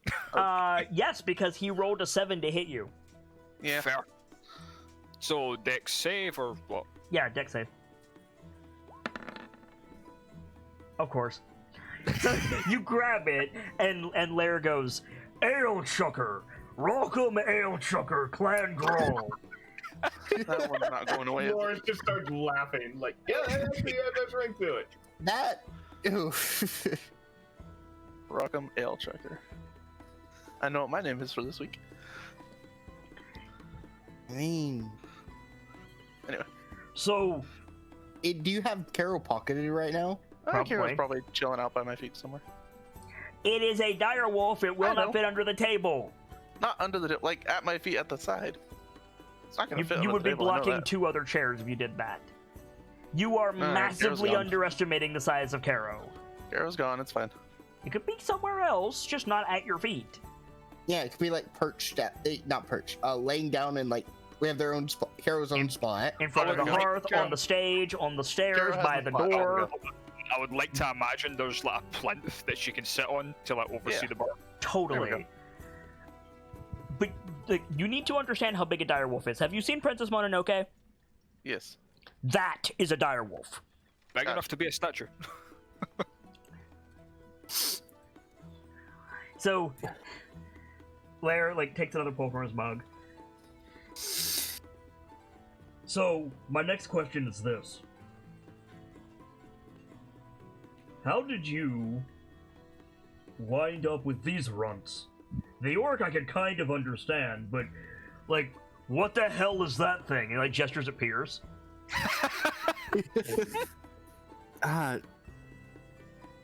We come from what's known as Bumblefuck Nowhere.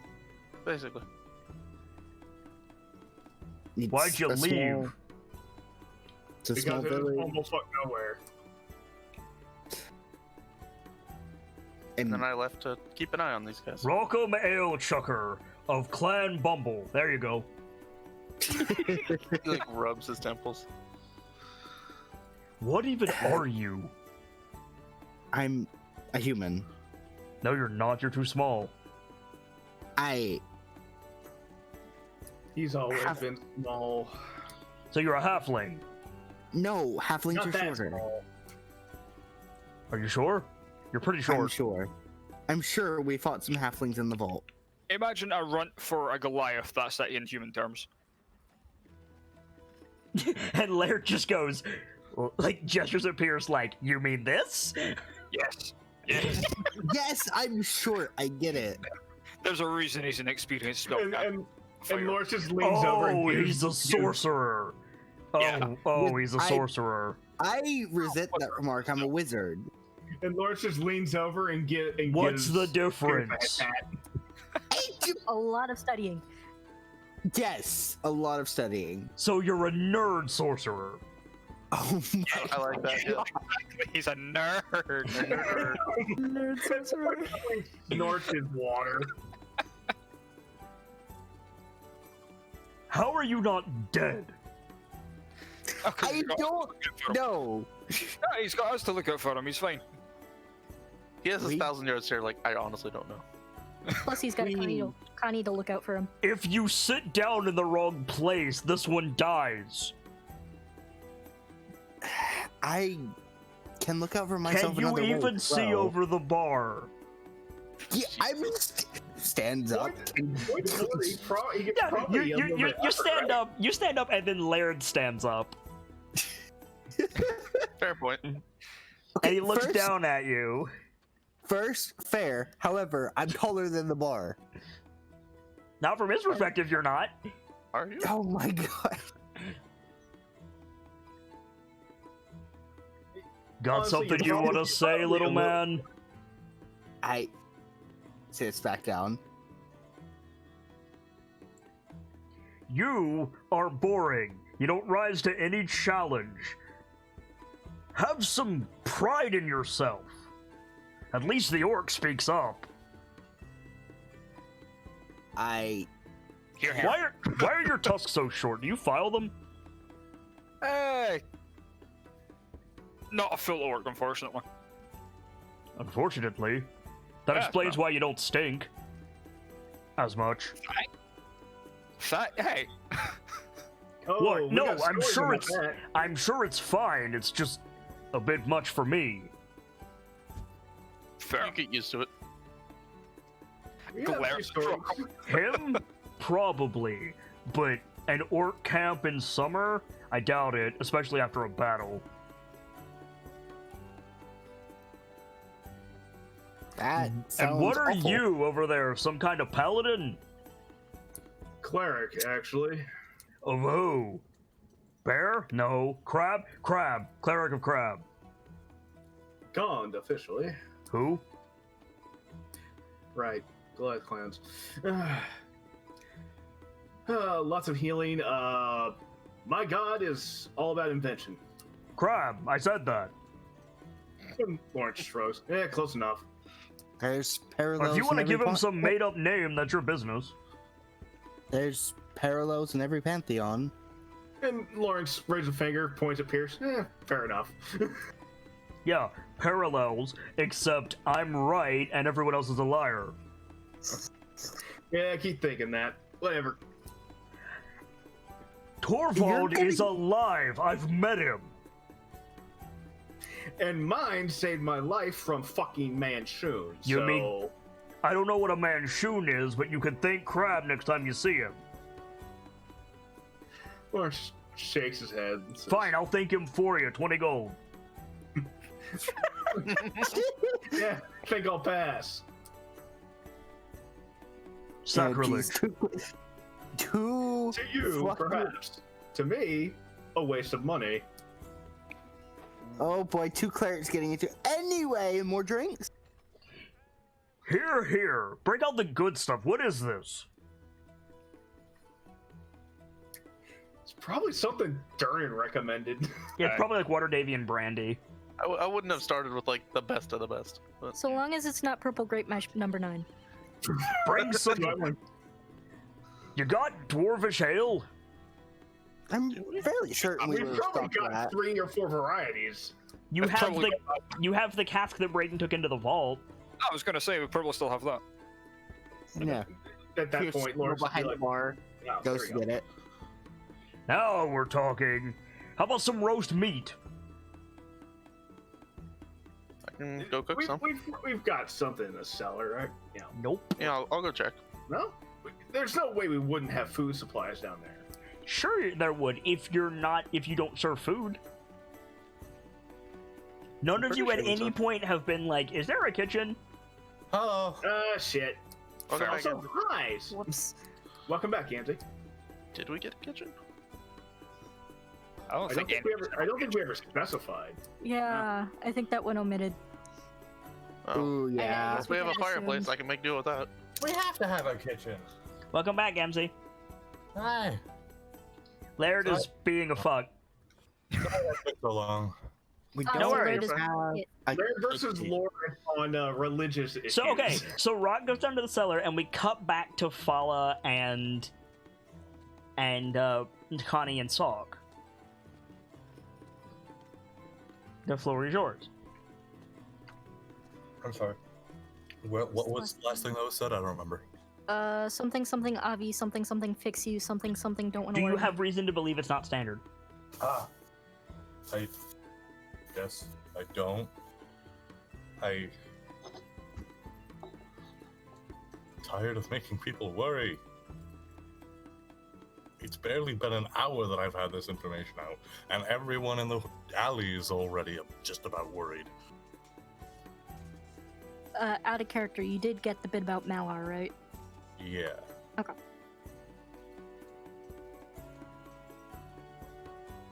Because Connie didn't. I guess I don't really have a choice. So I either find out if they can, or he like looks at his hand, it shakes, and it's like shaking. Fala like gestures to get Connie's attention, and then holds up 2 fingers.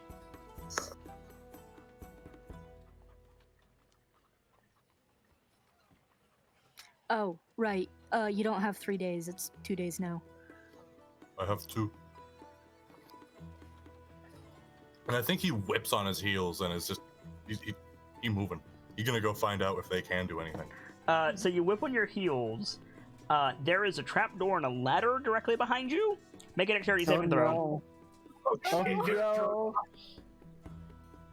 We might have to replace Fala's ladder. Fuck. Or fall on the floor. Fuck it. Wow, Gabsy. Wow. There is a carpenter in this alleyway. How did you manage that? Listen, Oh no. I made my rights to fucking. Apparently, your rights didn't apply to you. No, I did We still have inspiration from last time, don't we? my rights got screwed because I was forced to eat a waffle this morning. Cool. So, you take... Oh, ouch. You take 12 points of falling damage. So, Connie, you're like, you only have 2 days. So it's like, 2 fax machine noises, whips around, and then disappears from your field of vision. No. Is there a very loud thud? There is several. Fuck! Sock, are you okay? Just peering over, starts scrambling down the ladder. Sock is, Is there a ladder? Sock is face... Yeah, there's a ladder. Sock is face down on the floor of Fala's shop with his foot about 5 rungs up the ladder. Ah! Oh, that sucks. Sorry to bother you, Fala. Starts climbing down to try and help him. I mean, Fala is right behind you. Like, that didn't sound good. I mean, given the panic that Sock's in, this makes perfect sense. It makes perfect sense, but yeah, Sock, you are now bleeding from your face. Ow. Ow. Ow. Connie's immediately in doctor mode. Slowly trying to get up. Just ow. Yeah, Fala? Why in the hell do you only have combat spells on your sheet? What the hell? Maybe they were expecting murder hobos. Sake. There is no reason. If you are a druid with access to 2nd level spells, you should have Cure Wounds on your sheet. Connie, what's your freaking wisdom? +4. Okay. Do you add your wisdom modifier to your Cure Wounds? Let me check. You do. You add your spell mod to your cure wounds. Okay. Yes, Would you please roll your Cure Wounds and take 2 from it?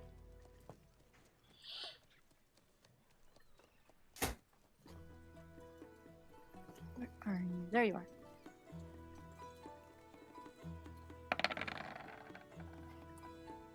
Why did that roll? What? That's weird. Hang on. What's the D4? Oh, the D4 was from my sickle. Oh, neat. Okay, so I only need the left one then. Yeah. So Sock, you get 3 points of healing, and your wounds close up from Fala. Thanks. Thank you. Oh, fuck. I gotta get Connie's trying and probably failing to help him up just because he's so large. I gotta get over there. Yeah, I think he keeps like trying to get up, and there's... Yeah, you have to disentangle yourself from the ladder. Right.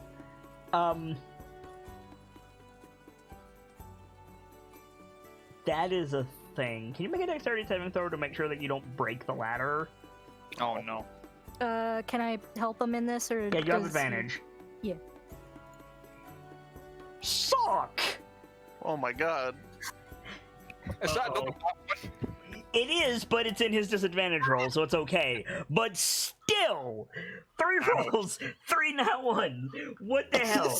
Wow, you really Son. did burn all your luck. Jeez, Mallar's still you- fucking with you, I guess.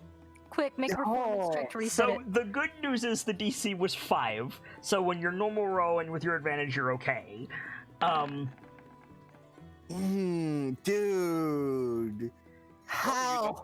Sympathy wins from everyone else at the table. Oh. To So- be fair, he's kind of frantic right now. Yeah. So you disentangle yourself. It is awkward as fuck from the ladder. I just want to say, Gracie, you jokingly said that. I actually tried it. I rolled a fucking 24. Yep. Fucking hell. So you get up and you start walking towards the door, and Fala gets your attention, Connie, and signs like, "Is he okay?" I really hope so.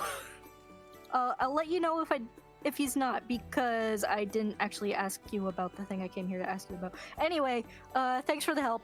I'll be back to badger you again if Avi can't help. Fala nods and gestures at points you to like a candle in the window that is currently lit. Mm-hmm. Make an insight check. Okay.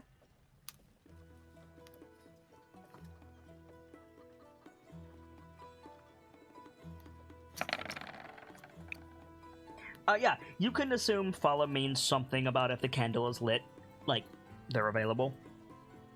Understood. Thank you.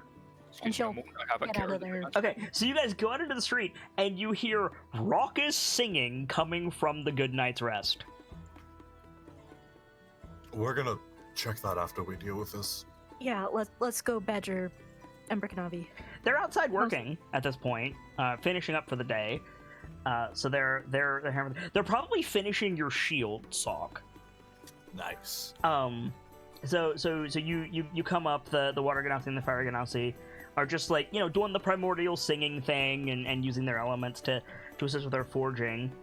And Avi immediately is in mom mode. He like bustles up to Salkum, takes out a handkerchief, starts like dabbing his nose. Salkum, you're bleeding. What did you do? What happened? He And face planted off of Fala's ladder. what precisely is going on in your tavern? I thought you were closed for the day. Well, kind of. I'm dealing with some stuff. Are you well? You don't look well. Have you He's been really not, which is sleeping? why we're here. Are you eating your vegetables, Salkum? I cannot. They would go into dad mode. Mom mode. Well, yes, but they both would. I need you to make me a promise, Avi. I'll explain what's wrong, but you can't shut down like you did with Lawrence. Ooh. That's shots fired, what that is. Well, That. shut down. Ugh. Shut down is the wrong term. But Panic, maybe? Not incorrect. you can't. As it seems, you're standing in front of me, Salkum, whereas our dear Lawrence was in the hands of a madman. Are you some kind of magical mirage? Hi, Tasha. Holy shit. Keter. I also have a kid for those. I also have a carrot right in front of me that's blocking my screen. Quick, steal her cauldron. I may need to go let Colton out. I have ice cream. You know the rules.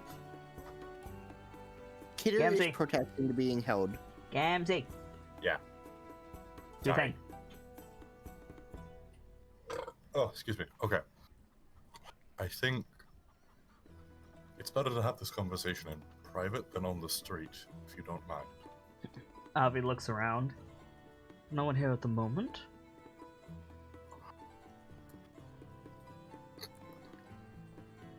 I think Salkum does that exasperated. Okay, fine, whatever. I might be infected by a god of werewolves. God. Avi's gonna make a religion check. Blink, blink. Wait, Come on, what? Avi. Oh dear. Damn, Avi. Good. Alright. Connie is very much like blink, blink. Okay. Wait, what? Is it the same type of roll that we've been getting all night? It's not that high, but it is up there. Avi's like, immediately like pushes you to arm's length, starts looking you up and down. When were you bitten, Salcom? I thought after the vault things would be quieter. What happened? We think Ma was the one that was bitten. Oh, then you're fine, Salcom. Alfie, in the vault. You didn't see that? You I didn't was a see bit- me change again? No, he showed up after the moonbeam. I Oh, think. yeah. Yeah, No. Things were a I bit believe- chaotic, yeah, I believe- Salcom. There was people No, we got everywhere. moonbeamed after. It was still a lot. I'm afraid individual elements are difficult. Embrick? Embrick shakes his head, coming over. There was a werewolf in the vault, you said. Me? I went from my Urson to Lycan in the blink of an eye, and I no longer had control. I've Close. explained this. I've I'm- explained. Sorry, Salcom. I don't mean to tell you what you experienced was wrong, but that's not how it works. If you're born with the curse, you master it. Well, with all due respect, Avi, when you suddenly lose control of your body and use a woman's body like a whip against a door, I'll take that a little more seriously. Embrick glances at Avi. There's something you need to tell me.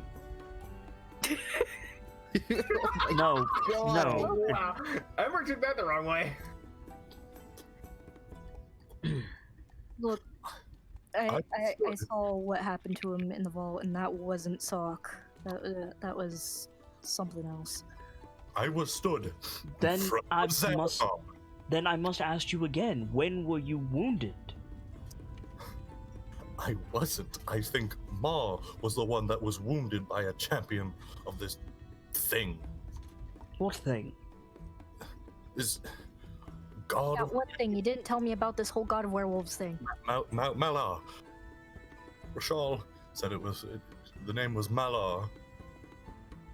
Embrick says something in Primordial, and Avi nods. I see. Salcom, I don't mean to alarm you, but there's going to be a full moon in a few days. You don't say. I'm sorry. Just the strained far away. You don't say. Oh. I love you guys. I do. I am fully aware there is a full moon in 2 days, and I'm on the edge of losing my mind, and that is exactly I what can help you through it. Well, not me directly, but go to the Temple of Eldath.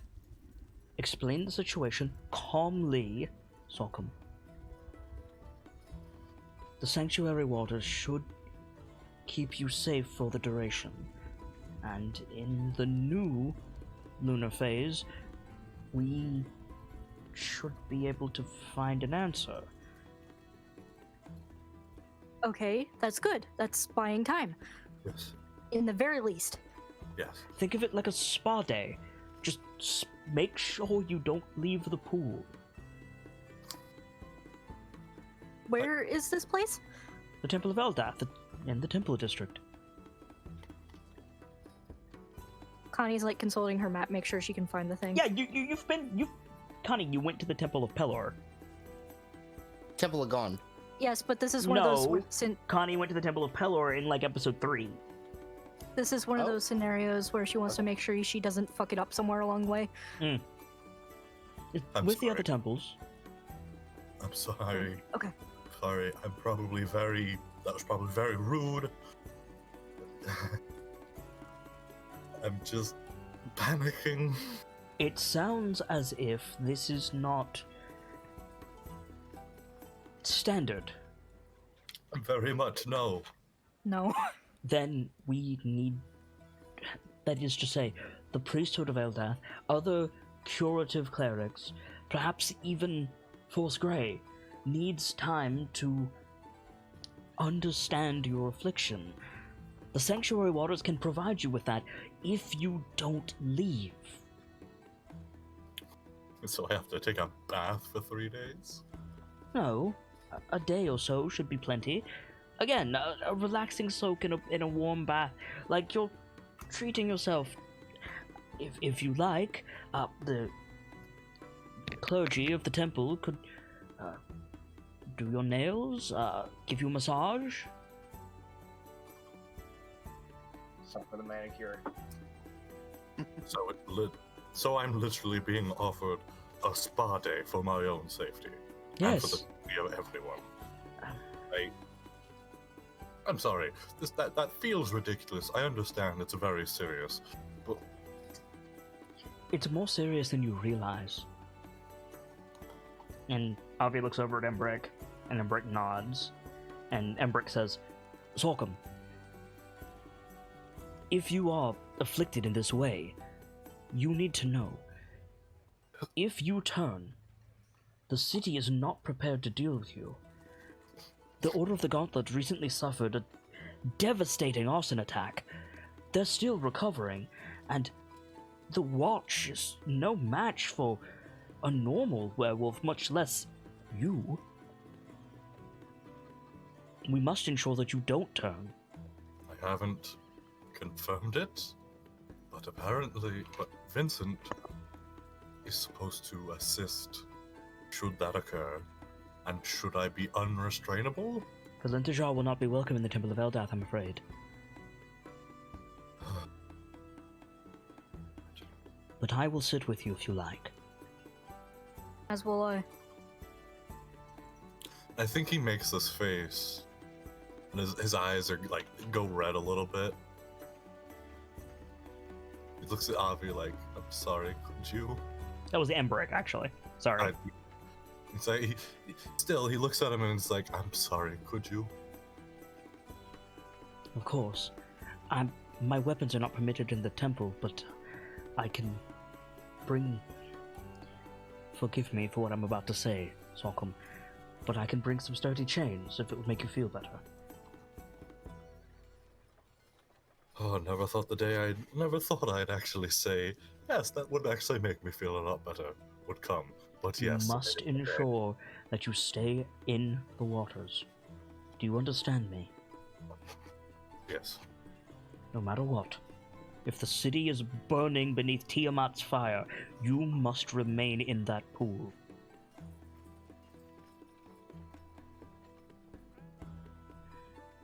Because anyone who stays with you is at risk.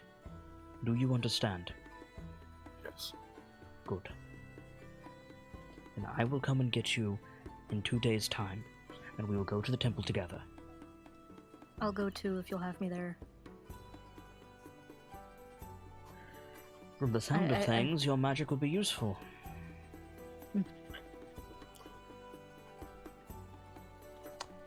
Fucking chat. Hmm? What did they do? Uh-oh. What did they say? A mani-pedi that is, shall you say, divine in the Temple of Eldath. God damn it, chat, you're the best. How dare! But also, Bravo, thank chat. you. Chat is best chat.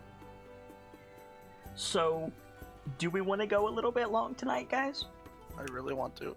I'd be I up for would it. like to, yeah. Sure. Okay. I'm happy. So, are you guys heading back to the tavern now? Probably. Okay. Yeah. So you guys head back to the tavern, leaving Embrick and Avi to clean up. You open the door to find... Has Pierce joined in the drinking song yet, or is it just Laird Rockham and Brayden? I feel like... Okay, at some point, Pierce lets go. And I feel like he does. Okay, so you come into everyone singing, like, baldy drinking songs. Does Caro have her ears over, or her paws over her ears? No, Caro has gone upstairs. Yeah, there you go. It's like, no, not the other shit. Caro's not howl singing with us. No. Nah. I think Sorghum takes a deep breath and like puts on the I'm good face Hmm. and just like walks around the bar and starts shoving whoever's back there out. Nobody, they're all at the table singing. Okay. He probably goes back there and just starts cleaning grabs whatever. Greet your Primarch, Scald. What? I'm gonna be Primarch. Like raise his mug. I'm gonna be Primarch. Exactly. You're gonna be the family leader. Oh my god. Blink, blink. What's this about a Primarch? What? Runty's, pardon me, Rockham Chucker here. He's got the missing horn, and he knows where the Primarch is. The name needs a little work, but I Just puts his head down like, oh boy. I'm very confused on what's happening. What the fuck are you talking about? Like takes a moment to like register. Yep. He's probably had a few more drinks since the Oh scene. yeah, you all have. Looks at his mug. Looks over to Sockham. He just, with his other free hand, just holds up the horn. Yeah, the horn Paul gave you. Yeah, it's from Clan Graw. Yeah. It is.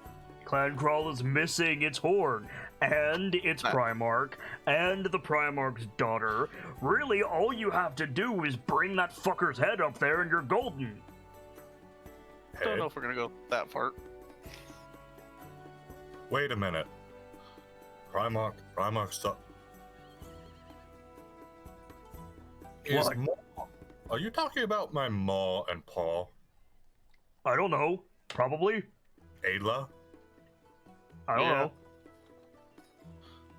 A lot happened while you were gone. Connie's Like, just sets pouring the mug herself down. a drink at this point. Yep. He's like, Pierce, I'm drunk enough for this. Pierce sits next to Connie and it's like, what happened with Fala?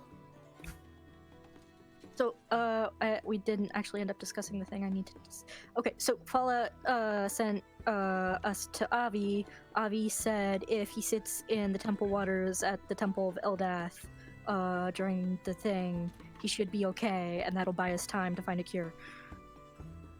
Okay, so I don't know how much Pierce knows about Eldath. Fucking nothing. Yeah, fucking nothing. Lawrence probably knows a bit because of just Yeah. how Bobby. Well, I guess that could work. Do you want me to come with? I'm covered. We got your back. It's fine. I So feel like anyway, you wanted to ask me something. Yeah, Brayden. Why'd you bring this guy? Sorry. Because he owes me 500 gold, that's why. why do you owe him 500 gold? Gambling I don't. match? He's already been paid. Don't worry about it. No, I haven't. My gold's gone. And that's not my Yeah, problem. because you lost the gambling match, don't you remember? Ooh. Make a deception check. That was meant to be more teasing than. Well, Yeah, but deceptive, he is okay. sloshed. Can I throw Connie an inspiration? Sure, what do you do? I think he just like her and just like the finger gun, Okay, that finger point. so do you have inspiration, Connie? You want to use it? That's a D6 you can add. I don't, Yeah, unfortunately. you do, from the end of Waterdeep. Yeah, from Oh. the end. Oh, well, there Yeah, we go. we all Let's go should with still that. have. I think House Order or we keep our inspiration after session. So if Okay, you wanna, let's go with that. If you roll that again and then add a d6, you're welcome to.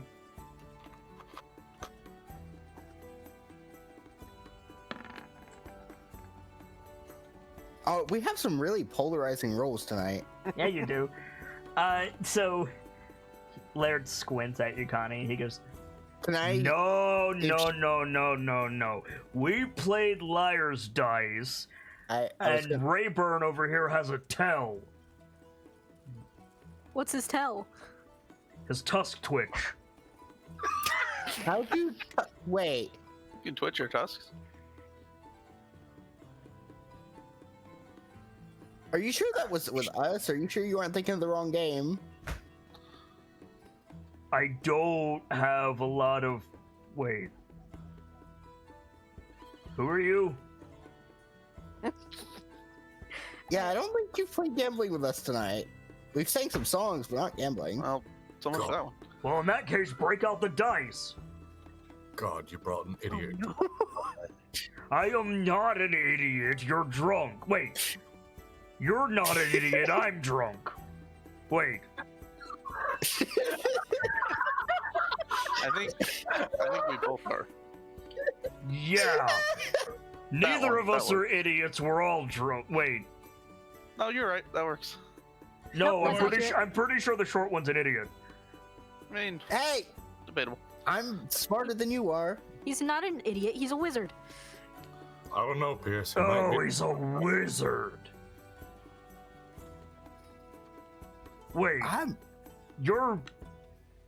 you've got horns. Yes, I do. You're a druid.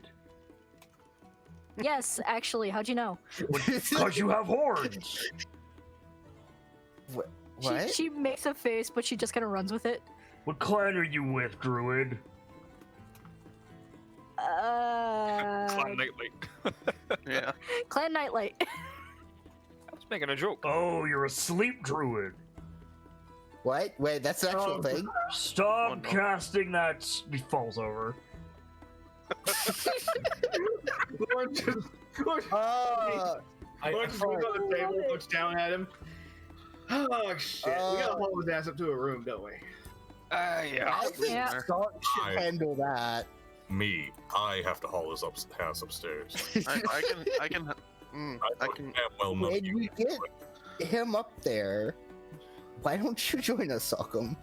I try and like lift him by You, one of the you arms. can use an, Hold on. you could use a night of. Let me do it, Rockham. Make an athletics check with advantage. Teamwork. Okay, so you beat the DC by 9.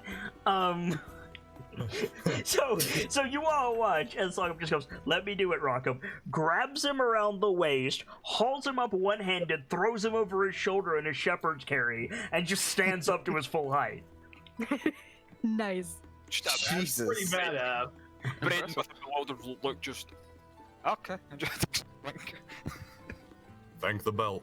And he just heads upstairs. Yeah, so you start going upstairs, and Laird, like, rouses. He goes, "And another... Why am I flying? Wait a minute. It's the Magic, wizard. don't worry about it. Kidnapping! I'm being How am I being Oh god, the giants are back! Help! Help! God damn it, I wish I had fucking sleep spell. Will you shut up? I'm taking you to your room. Why? We're just about to play liar's dice. Shut up. You're going Yeah, you have to lie. You have to lie down to play liar's dice. Right, you wanted to ask me something, Scald. He farts. And given how that carry works, Mm-hmm. I'm gonna ask you when you're sober. Also, I'm charging you for that. First of all, I don't have any money. Second of all, I'm never sober.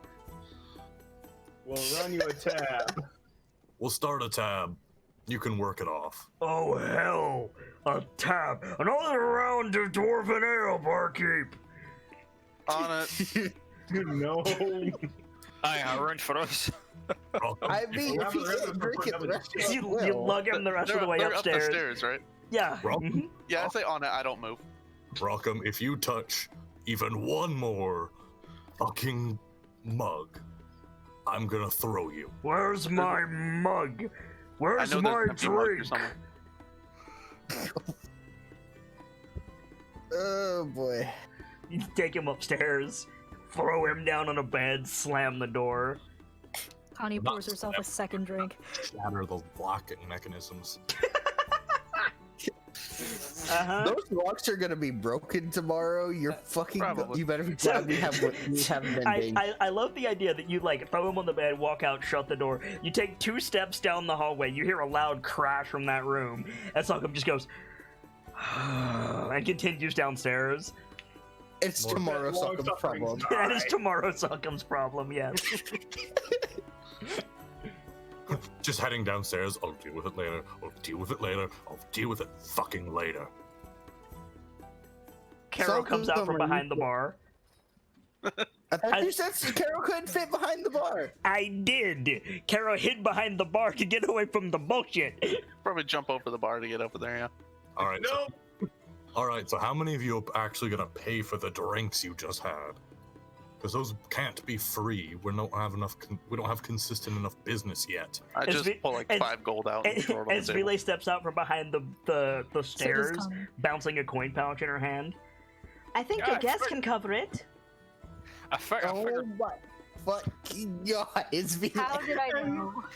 Lawrence just gives her a look and just smiles. I think Sokkum just looks at her. Give it. Tosses you to the coin pouch. Corn pound. Sorry. It's gonna count out what's in there. It's full of silver pieces. Good enough.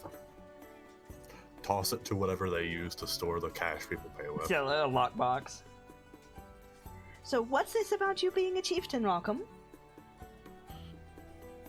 He's He was drunk. like laying on the table, yeah. He's drunk. Don't ask. All right. What's this about your brother being a chieftain, Sokkum? I don't know. He's drunk. I'm taking it as gibberish. We'll ask him again. Pierce is gonna walk behind the bar, drop a gold into the lockbox, and then pass Sokkum a drink. So, as Relay plops down on Brayden's lap, and she goes, "So your tusk can twitch, hmm?" He was full of it. Don't worry. No. That is the worst thing I have ever heard in my life. And Lawrence just face palms like, clearly I have not been drinking enough for this. Congratulations. Still holding Now I'm the one that wants to jump from the bridge. Still holding out the drink for Sokkum. What bridge? I think he's gonna take it. So know what what? did I I do miss when I was hiding beneath the stairs? By the way, no one looks behind the stairs, ever. Yes, that's kind of the I point. know. There could be anyone lurking under there, even an assassin. She like twiddles her thumbs. Do you There's a really reason think? there's no table under there. You really think an assassin is gonna try coming after one of us? No, there's probably always an assassin in the bar. Points to Brayden and his relay. I mean, first of all, I'm a thief. Second of all, someone might come after you. I think he just like presses the he does that like suspender thing with one of the parts of the belt. Right. I just one arm hoisted a fully grown Goliath. Are you threatening me or offering me a good time? and Lawrence just snirks from Like the table. pulls just, her mask down, picks up Brayden's drink, and takes a pull from it. I think he like he looks at Brandon. You know what? You can hit me for this one. He downs the drink. Whichever's better to you. Blink, blink. Pierce goes to get him another drink. I think So- Pierce is gonna hold off on drinking for a bit. He's drank Did enough. we find but out wants to stay. anything?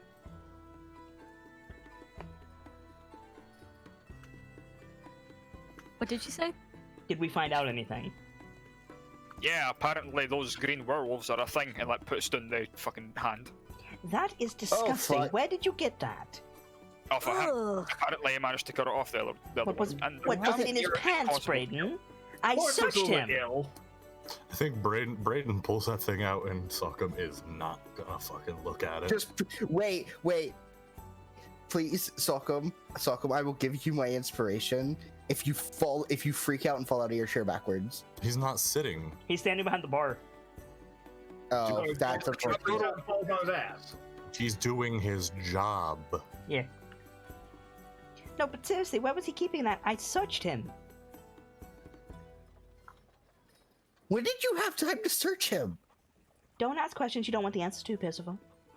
He was drunk. I asked because I wanted the answer. I had plenty of time. He's not very perceptive. Most people aren't very perceptive of you, are they? Not in this costume. I'm annoyingly invisible in the other one. I don't know. I think you look pretty good either way. It's like I'm not- finishes the drink and just wings the mug at you. As Vele ale thrower. You must not be feeling well because you're talking weirdly. He hasn't had enough drink, clearly. I'm Had a angry. bit of a day. I'm angry and I'm having fun. Sue me. Given the fact She's that a I noble, can she doesn't actually know. hire a litigator in Waterdeep and you can't, I don't recommend you make that threat. No, don't start, you two. I was told that's a turn of phrase. Don't actually sue me. I can't pay it. You probably can. Anyway, I don't want to what pay did it. we find out? We have quite. We found out that if he sits in the pool at the Temple of Veldath, it'll buy him time while we find a cure. It really lights up. Spa day? Spot Oh, A. apparently. I'd be. Okay, so In trade of multiple people's lives and the perceived overall safety of the city. Yes, spotting. or Constance and I can have a spa day and you boys can make sure that Sockham doesn't destroy everything. Works for me. No, That the is point right. was That is the plan. There's The no point spotting was. there. Okay, fine. We take everyone to the Temple of Eldath. If they permit, I can arcane lock the room with a warding. You And- are aware there's 2 different rooms, right? The room with the pool. Yes, there's 2 of them. Embrick is already going to be there. He's going to have chains. Connie kind of needs to be there with her moonbeam. They're not going to Yeah. let her. She's a hero of Waterdeep. Why not? Because men can't control themselves. That's why you have me. And he kind of like goes to grab where his bow is, but misses. Well, it's not for the purposes of that. It's quite literally warding someone. First of all, And you should know I- better than anyone that if we're talking about men who can't control themselves, and she just gestures at Connie. And Lawrence just sighs and says, I'm a cleric. I- You can probably give me some leeway. I don't know how Pierce is supposed to take that comment. She's saying like, are you not aware that your girlfriend is hot? Excuse me, sir. Are you aware that your girlfriend is a babe? Basically. Are you aware that you are, in fact, not in the same league as your significant other? I don't know about that. I think Pierce and Connie are in the same league, but anyway. What is the definition of that league? Don't worry Just- about it. Fine. Connie, I can dump my spells from my spell storing stone and store 2 moonbeams. Okay. 4 if I give you mine, but hopefully we can get a dispensation for fucky circumstances. Aye. What's the mechanic for dumping spells from a spellstone? Good question. I don't know what the official ruling is. I also don't really care. I think it is completely reasonable that there is a mechanism to just factory reset a spell storing stone. Okay. Because you wouldn't have to actually fireball a friend. Right. Point you Don't can see in range. 100 meters into the sky. Fireball. Don't worry. Don't worry. And then the guards come running because they think the mansion's or the manor's under attack again. Don't worry. This spell storing stone has cure wounds in it. Accidentally casts fireball. Oh my god. Oh, Don't give kid ideas. I think one spell storing stone with a moonbeam, if Sockham goes to get out, he I have a transforms. foolish question. I don't Huh? mind. Okay. Why are we so concerned about this? Because of what? because I'm effectively a champion of a werewolf god, probably. Right, no, I don't mean that it's not terrible and that we shouldn't help you. I'm saying, why are we treating this like the vault? Because I'm strong enough to kill most people in Waterdeep. unless He's magic. resistant to any magic, resistant to Right, but our attack of any sort. If we can't stop him, is he resistant to a locked door, Percival? Given what his can- I think strength the is, question maybe. should. yeah, potentially. I think the question should be: is the locked door resistant to him? Is he resistant to a jail door? Right, Given the right, you Lawrence. were wait, you weren't in the vault when No, he she has no idea. did that.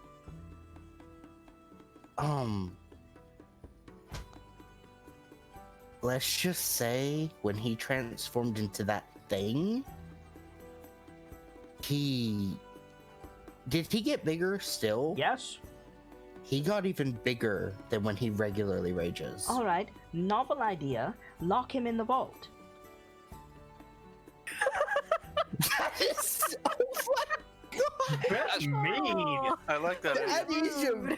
That is rude, but it would work. Like, we know how to get to the Vault of Dragons. No one is going to be down there. It's been cleared out. It's got adamantine everywhere. Just lock him in the bloody vault and get him the next day.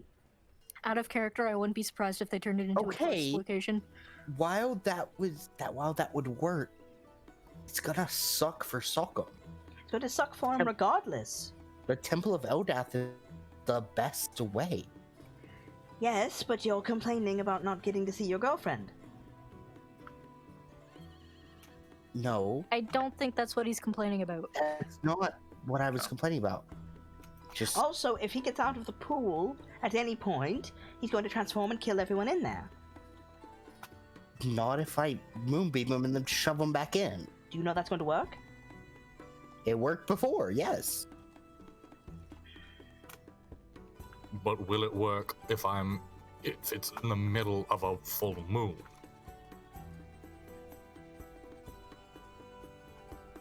It's what the spell does, so until it's proven otherwise. Specific beats. General. Whatever this, like, she picks up the severed hand. Like, this is not normal. I get it. It's old. It's been preserved weirdly, but it's not normal. Is this what he is? By all accounts, that's what it sounds like. How do you know your that's what magic's he's going to work? How do you know her magic is going to work? How do you know 'Cause it worked Eldath's magic is before. going to work? Eldath is a god. So? It's an act of God against what is probably an act of another god. Precisely. Who's stronger? Well, given the fact that none of us has ever heard of like gestures of suck and whatever the fuck's affecting thing at him. We need to find that Ray Kid scholar. In fairness, you haven't heard of a lot, Brayden. I can probably find out. He like What's picked this himself about up off the table. Fair. You're drunk. Sit down. What's this about a ragbag drunk. scholar? Yeah, what? There's someone that's supposed to know quite a bit about Malar and the culture surrounding him and his worshippers. He's currently a guest of Sir Lady Silverhand, and I think it'd be worth going and talking Lord to him. Silverhand. Right. Anyway, Well, I haven't broken into the castle for a bit, Brayden. Wait. What? You've done this before? you're surprised? Lawrence, He doesn't shouldn't seem surprised be. in the slightest. I shouldn't be. of course you have. Is What there for? a problem? No. Just don't What get for? caught.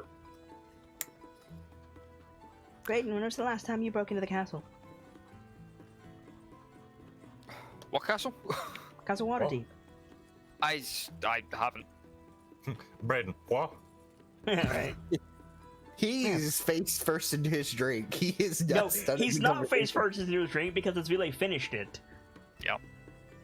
We could also probably ask to see him. Yeah, but that's boring. Not every solution needs to be that exciting. I have just been alerted that at some point I slipped into my Durnan. Why shouldn't a solution be enjoyable? I mean, you are minding the bar. Okay, wait. Why shouldn't a solution be enjoyable? I'm pretty sure being locked inside a creature you can't control is not enjoyable for Sock'em. We're not talking about Sock'em, we're talking about breaking into Deepwater Castle. But I'm taking it a step. Why? Because apparently there's a dignitary there that Percival needs. We don't need to break We don't need to that. break in. You literally just have to walk in and tell Mert, hey, I need to talk to this person. Yes, but that's not as fun. You can break in if you want to, just don't get caught. And don't tie us into it. All right. She very deliberately, turns. She's sitting on Brayden's lap. Very deliberately turns to Brayden. Your chaperones say you can't come with me. Pats him on the head. Oh, got fired. That's Brayden's fire to deal with, not ours. Wow, that was just mean. What was Yeah, a little mean was bit. implying that we'd get caught. What was Really, it's your fault. What? My fault. No, I think it's family with Percival. How is it? Okay. Just take the blame so we can move on, please. Sure, fine. Right, so what's this dignitary's name? Duval. Yeah, I have it written Out of down. character was Duval. I have it. It was I not. have it. I'm pretty sure you said Dude. Rare? Duvari? Duvare. Duval. That's it. Thank you. I made a point to write down the name.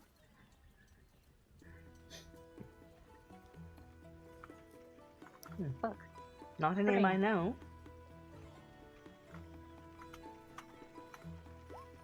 He's supposed to be from the far Correct, north. Brayden. No, he's supposed to be an expert on the far north. Oh, expert on the far north. Alright, And what's he look we like? were told that his. Not sure, but we were told his mannerisms are not like the type you'd expect here.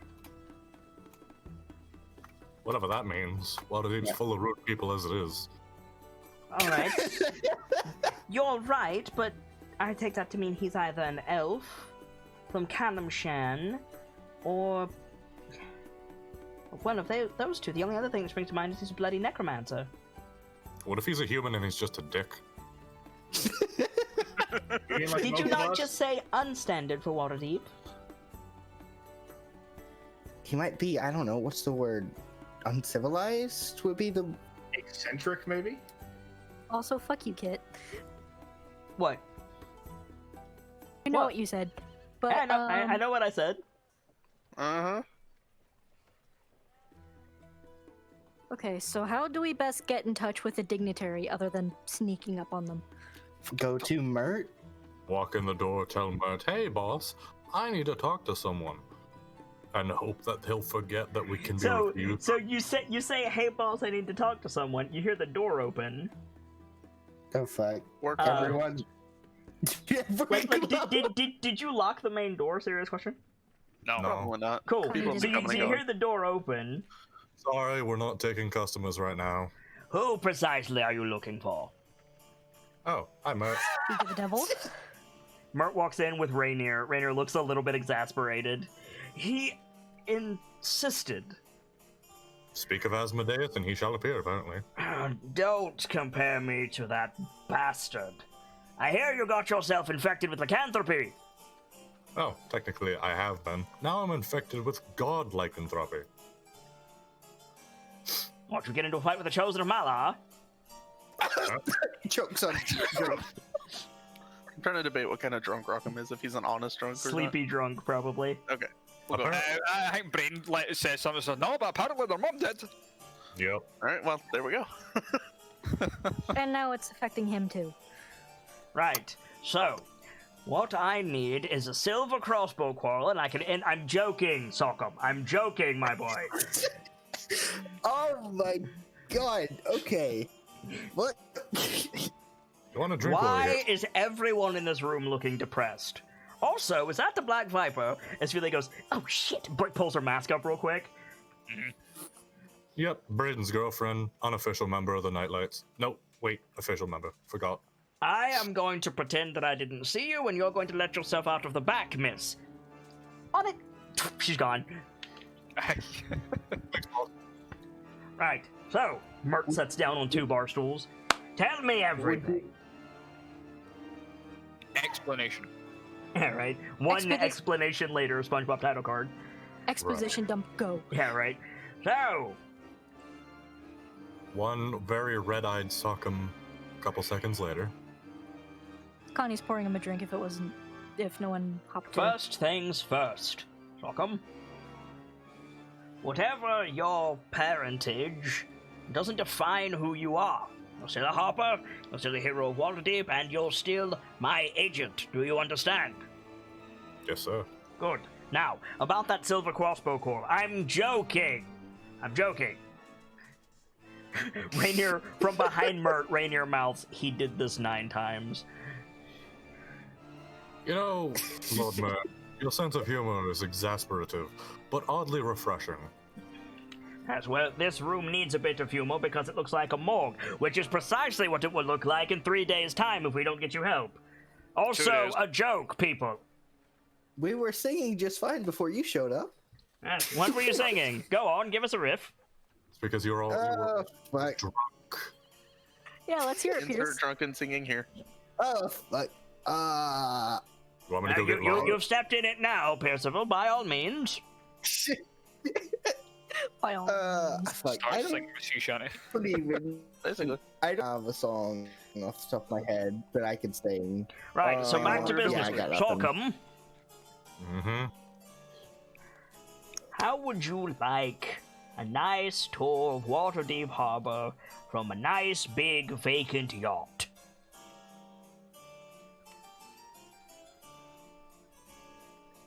Can't werewolves swim? Well, we have Xylophon. Yes, werewolves can swim. However, I am stronger than I appear. I think he has this moment of, if you're there, isn't it not? He's like thinking to himself, if you're there, isn't it not a vacant yacht? What do you say, Sockham? I've already got an offer to have a spa day in the Temple of Eldath. Alright, after which you can come out to my boat and we'll keep you safe. That Temple of Eldoth pool would be the solution. The It's solution to only what? To keep them from turning. I don't want to think about what's in that water. Don't answer that question. What do you say, Sockham? I guess they did say that the water would only be temporary help. Well, if you want But something then permanent, so I'll need a would- silver crossbow call. I don't understand how that's getting funnier the more you say it. That's not work. It's really not, says Pierce quietly from the back. Don't listen to them. They don't Wait, understand I'm humor. I'm pretty sure. I believe it's pronounced Zumar. Oh my What's God. pronounced Zuma? Also, are you a tiefling? Yes, I am. Have you always been a tiefling? Yes, I am. Dots. Just dots from Pierce. Fax machine noises from Pierce. She's You bastard. she's Remember what I giving him a look like, yes, I know you know. Remember when I told you she was cursed? Yeah, she's cursed to deal with assholes that don't understand what she is. Adorable. Thank you. You're welcome. We will never More know. dots from Pierce. We will never know if that response was a result of what Sockham said or his own actual opinions. Right? So, I don't want to presume, Miss Tiefling, but are you a server here? That's Connie. Who's Connie? Yeah. the tiefling. That is Connie. I thought Connie was the wench at the yawning portal. No, No, that's Bonnie. That's Bonnie. Just call her Constance. Very well. Constance, are you a serving maid here? I'd like a drink. No, but I can get you one. Hang on. Wonderful. Wait a minute, I was already getting you one. Hang on. 40-year-old brandy, if you have it. I know you have it because I gave it to Sorghum. Mm-hmm. I go looking for 40-year-old brandy. Yeah, right. Chat says Mert is drunk. When is Mert sober, chat? I think That's a fair point. Connie's looking. Mert entered the bar's door drunk. With I his think belly. I think it's Connie looking, and Sockham's like, no, I didn't put it there. It's there behind the case. There it is. At the Glass. same time, Mert is giving opposing instructions. No, behind the keg. No, Sokkum goes to your left. Mert goes to your right. And... I put it. Yep, there you go. Behind the money. No, Thank no. The other direction. Yeah, fine. Welcome back, Jessica. I'll pour him the glass. Yeah, you pour him a glass. He goes, "Was that for you? Give me the bottle." Oh my god. Wow. She sets the glass down and then sets the bottle next to it. Cool. He pulls out a coin pouch, just dumps it into the till. Right. So, yacht, you, me, fishing under the moonlight, Sokkum. It'll be great. You know what? Sure. Wonderful. So Wonderful. we're not going with the Eldath thing? Make sure. Just let me get my. He does like the heavy quotations bath at the temple. Sure, as you like. Oh, wait, no, that's not going to work. Hmm. No, I don't have my chains anymore. Chains? Yes, long story short, I had just the thing to keep you well in hand, Sokkum. The problem is, recently, an associate of mine, don't ask, let's just say she's a snake woman, absconded with them. Oh my fucking god. Oh no. Fox, your entire chair. The window is right there. Don't make me do this. I don't know what you're talking about. So Destroyed. So that brings us back to the Temple of Eldath. No, if- I have other solutions. For example, a silvered crossbow quarrel. I swear. I think Sokkum actually cracks up this time. Does it have to be a You crossbow see? quarrel? Will arrow work? An arrow and a crossbow. No, it's much too large. It won't fly correctly. What if it's a Goliath class crossbow? Goliath class crossbow. What? Are you talking about warships now? No, I'm talking about a crossbow made for Wait, I someone. thought you were going on a yacht, not a warship. Well, you say my yacht is called the warship, my dear. Did you know you were a tiefling? Well, what are you worshipping? Eldath, apparently. Or Malahar, as you like. Okay. At what point does But- Pierce just scream? I'm right about now. Just I'm awake. What? Or I can go upstairs and take a nap in the office. Something the matter? No, I'm good. I'm good. He sits up and leans back in the chair. You're not realizing Vajra's the- agent, aren't you? Yes. That explains I why you am. have no sense of humor. You should be more like Bonnie here. Connie. That's Connie. Merritt, sir, have you done any drinking today? Aside from this. Of course. I drink when I wake up, I drink with every meal. You've got to stay hydrated, you know? Alcohol. That's what I said. Dehydrate? Okay, that makes a lot of sense now. Doesn't Yeah, I feel like alcohol like dehydrates Pierce you. raises his hand like, doesn't alcohol dehydrate you? Sure, if you believe what the scholars say. I Don't listen to him, Mert. He's a scholar. Wait, Joe Scott, what are you doing at this fine Harper's establishment? This isn't a... Sock'em. Did you register this deed under just your name? I didn't register the deed, dummy. Yeah, that was Lawrence's shtick. Volo gave us the deed. Lawrence registered it. Yes, Volo, one of my finest agents. Volo's a hot. I shouldn't even be surprised. Yeah. Volo, I don't think Volo is actually a Harper. I'll have to double check that. I'm pretty sure he's not. Of course, a bastard like him would be a But how hot. are we supposed to know that? Exactly. Yeah, how are we supposed to know? Drunk Mert apparently knows. Drunk Mert? You mean Mert? Fair. So, I don't have my chains, which means we're going to have to do this the hard way.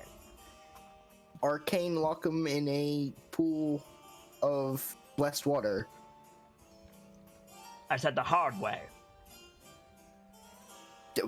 Okay, wait. I'm assuming the hard way involves a crossbow bolt. No, that is the incredibly comical way. It has to be silvered, not just a crossbow bolt. You're getting it now. Yes. Anyway, no, the hard way is we have roughly 50 hours to go and kill Malar. Blink, Yeah, blink. I don't think we're gonna be able to do that one. No, let's let another adventuring party handle. Let's just get him out of this funk. Rainier, do we have any agents near Malar's throat? What? Where? What? You're asking me? Yes, I'm asking you, my Harper field operative. Do we have any agents near Malar's throat? Where is Malar's throat, Lord Mert? I'm just saying Malar's throat is definitely a cave in the glacier somewhere. I don't have a list of your field agents. Of course you don't. If you did, then blow their cover. No. Sorghum, do we have any? No, wait, you wouldn't know either. Deuce. Do you know? Of course I know. We have no agents in the Redhead Glacier. Oh, that's a problem. Wait, then why did you ask? What? Lord Mert, I've got a capital idea for you. I am keen on capital ideas, Sorghum. What do you have? We should send a representative and recruit some regheads. We don't have enough time or nearly enough booze. Not enough booze yet. Fair, but you have to age those for years, and we only have a matter of days. No. Rainier, you need to go. I am not going to the glacier, Lord Moat. No. Like I said, Rainier, that is an order. As my Harper's agent, I resign. No. Wait, I thought your order was 40-year brandy. You're correct. Yes, it is. No. No. Wait. Sorghum, I have your saving grace. Oh? Yes. He claps his hands together and rubs them. He's got the As face of his luck utter would bullshit. have it, there happens to be an expert on all things Malar in Waterdeep Castle right now. One Professor Dashian Duvare. Wow, that would be oh, amazing. Devare, I'm familiar. That's actually useful. If you It could would be arrange... really helpful if we could have an audience with him. Absolutely. Oh, certainly. Rainier, go and... No! I'm staying here and drinking, Lord Mert. No. Rainier, you're fired. I already resigned. I could send a... Rainier, he's gonna forget about this by tomorrow, isn't he? Oh, absolutely. There is no doubt. Oh, I boy. could send a messenger if you want. I will do so myself. He gets up, waddles out the door. I need a Harper! Oh, that usually works. Yeah, I kind of burned people out on that during my stay here. You did what? I used that trick a lot. I don't think people buy it anymore. Right. Well, in that case, You said something about a messenger, Bonnie. Connie, but yes. Yes. If you can write, I can letter. write in 7 different languages with both hands, I'll have you know. That's impressive. That's odd. Most people only need one. 1, 2, 4, hang on, 5, 6, 7, 8, 9, 10, 11. I can do that in 11. Can you do it with your feet? You didn't mention anything about feet. No. Yeah. Would you like me to? I know I have wonderful stories about feet. You see, there's this performer, Esmeralda. Rainier goes, oh, God. Oh no. Lord Mert. Anyway, if you can write a letter addressed to this person. Now, a and letter would take too long. Have you seen the Water Davian Post? A messenger would be much faster. I can send my familiar to Castle. You have a familiar. That I do. is a wonderful invention. Is it the tiefling? Are you his familiar, Bonnie? Actually, no. And he, I'm gonna like step back a bit so I don't startle the drunk fuck. I love how you assume that he is drunk and this is not just Mert. Lord Mert. You're right, but also he'd probably stab it if he was close enough to. But he could probably stab it across the room anyway. I was gonna say, have you met him? Lord Yeah, Mert. I've kind of had my first encounter with him where he jumped across the room at me Yep. because I'm gonna summon my You familiar. much prefer goofy Mert over angry Mert. I'm just saying. Yeah, you're right. I'm gonna summon my familiar. Okay, you summon your familiar, and now you have some your familiar. changes to it. Ooh. It's no longer like the wispy, spirity bird that it once was. It's now a mechanical squirrel. It's a mechanical bird about the same size with like a white silvery metal and blue spots that are glowing with energy. I see you finally got creative with your magic, Percival. I was gonna send a bat, but that works too. And he splits his arm close to the desk and it steps over.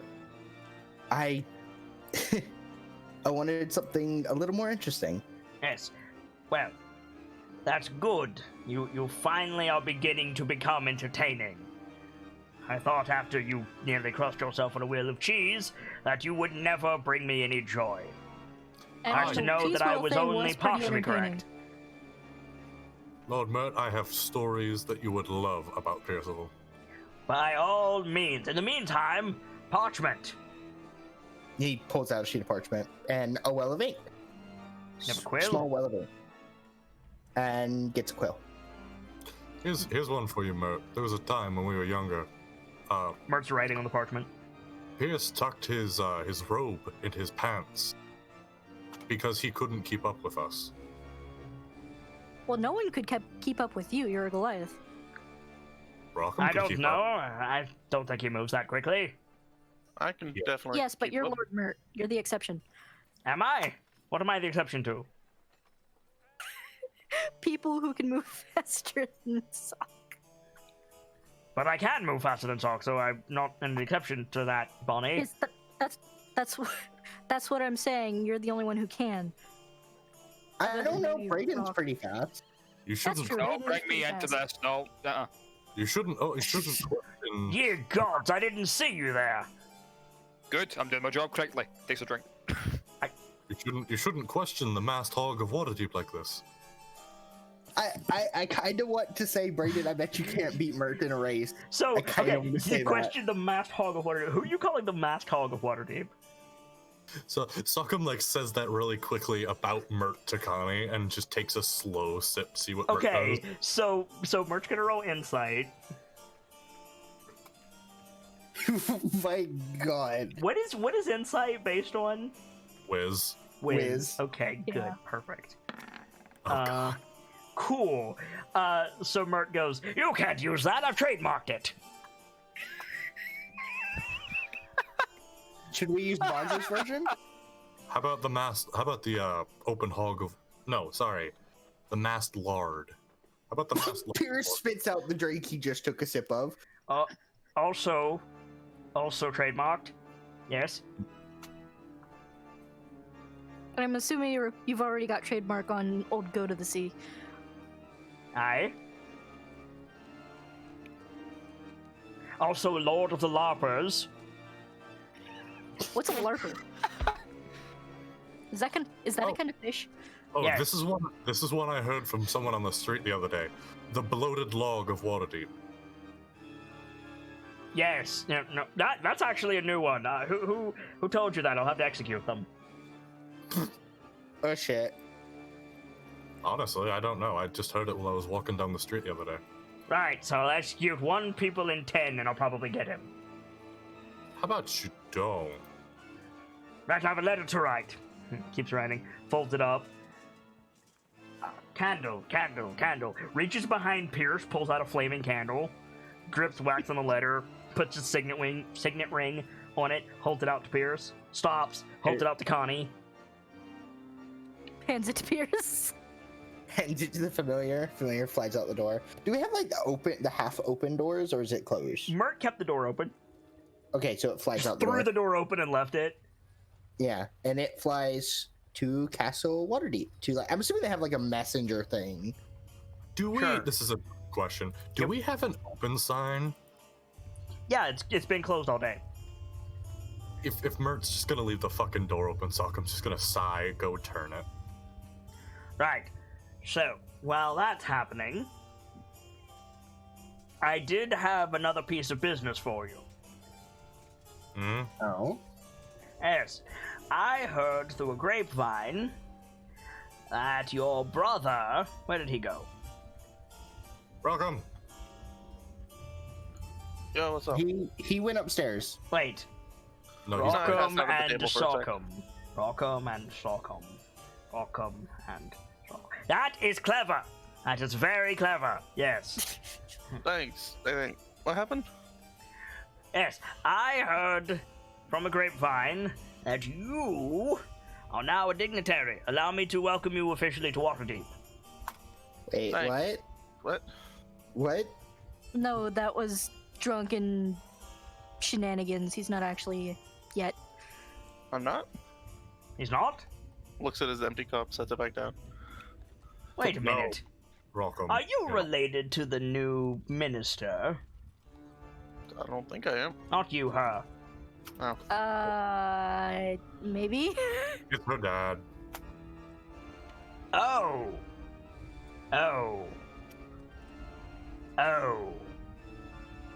Yup. Slow sip from drink. Connie Gambleson Siergay is at your service. I sincerely hope you're not at my service, but thank you for the brandy. I do appreciate that. Your father, does he have any weaknesses? Lord Mert, I'm just asking. are you scared of Tristan motherfucking Seargaze? Are you not, Sockham, my boy? Not really. He's where I learned to be a bard from.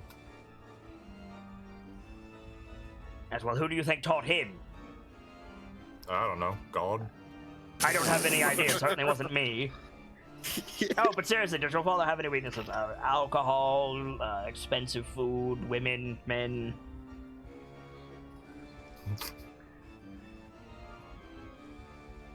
But Oh, there is one. It's a little thing called nothing. I think I'm giving Connie this look like I have an answer that can make us all very happy. Do you want me to give it? no, because I have no idea what that answer is. Pierce, I got one for you. Pierce sighs a permanent 50-foot distance from Mert and just swallows the rest of his drink. See, there's this person, right? She's also a hero of Waterdeep. She's got this staff. Its name is Shriek. If you ask it to say its name, it is the one thing that can make Tristan shut up for more than 5 minutes. Yeah, no, that actually checks out. You're referring to Archmage Moonshadow.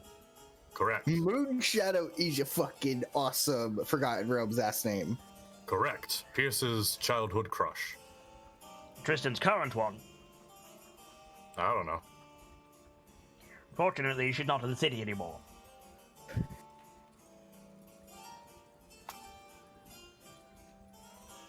Celestial is not a fun language. Yeah, what are you rolling for, Connie? I was wondering if Connie would take that seriously or as a joke. Can you tell with Mert even with an insight check?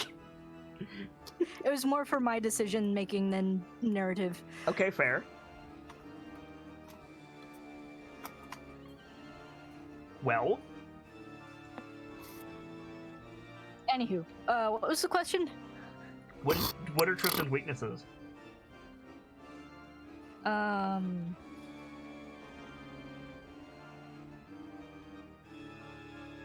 Jeez. I mean, Honestly, the realistic answer is how much can you pay him to not be a bother?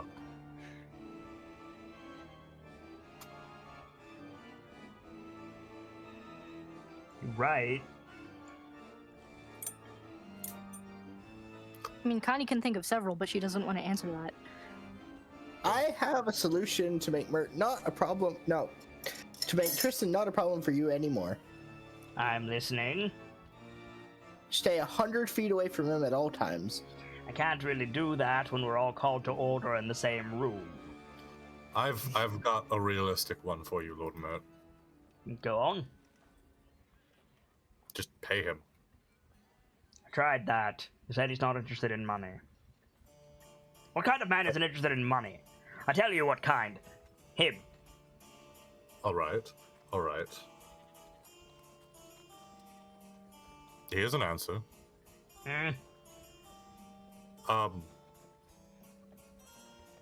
Maybe force the fist to go through some sensitivity training?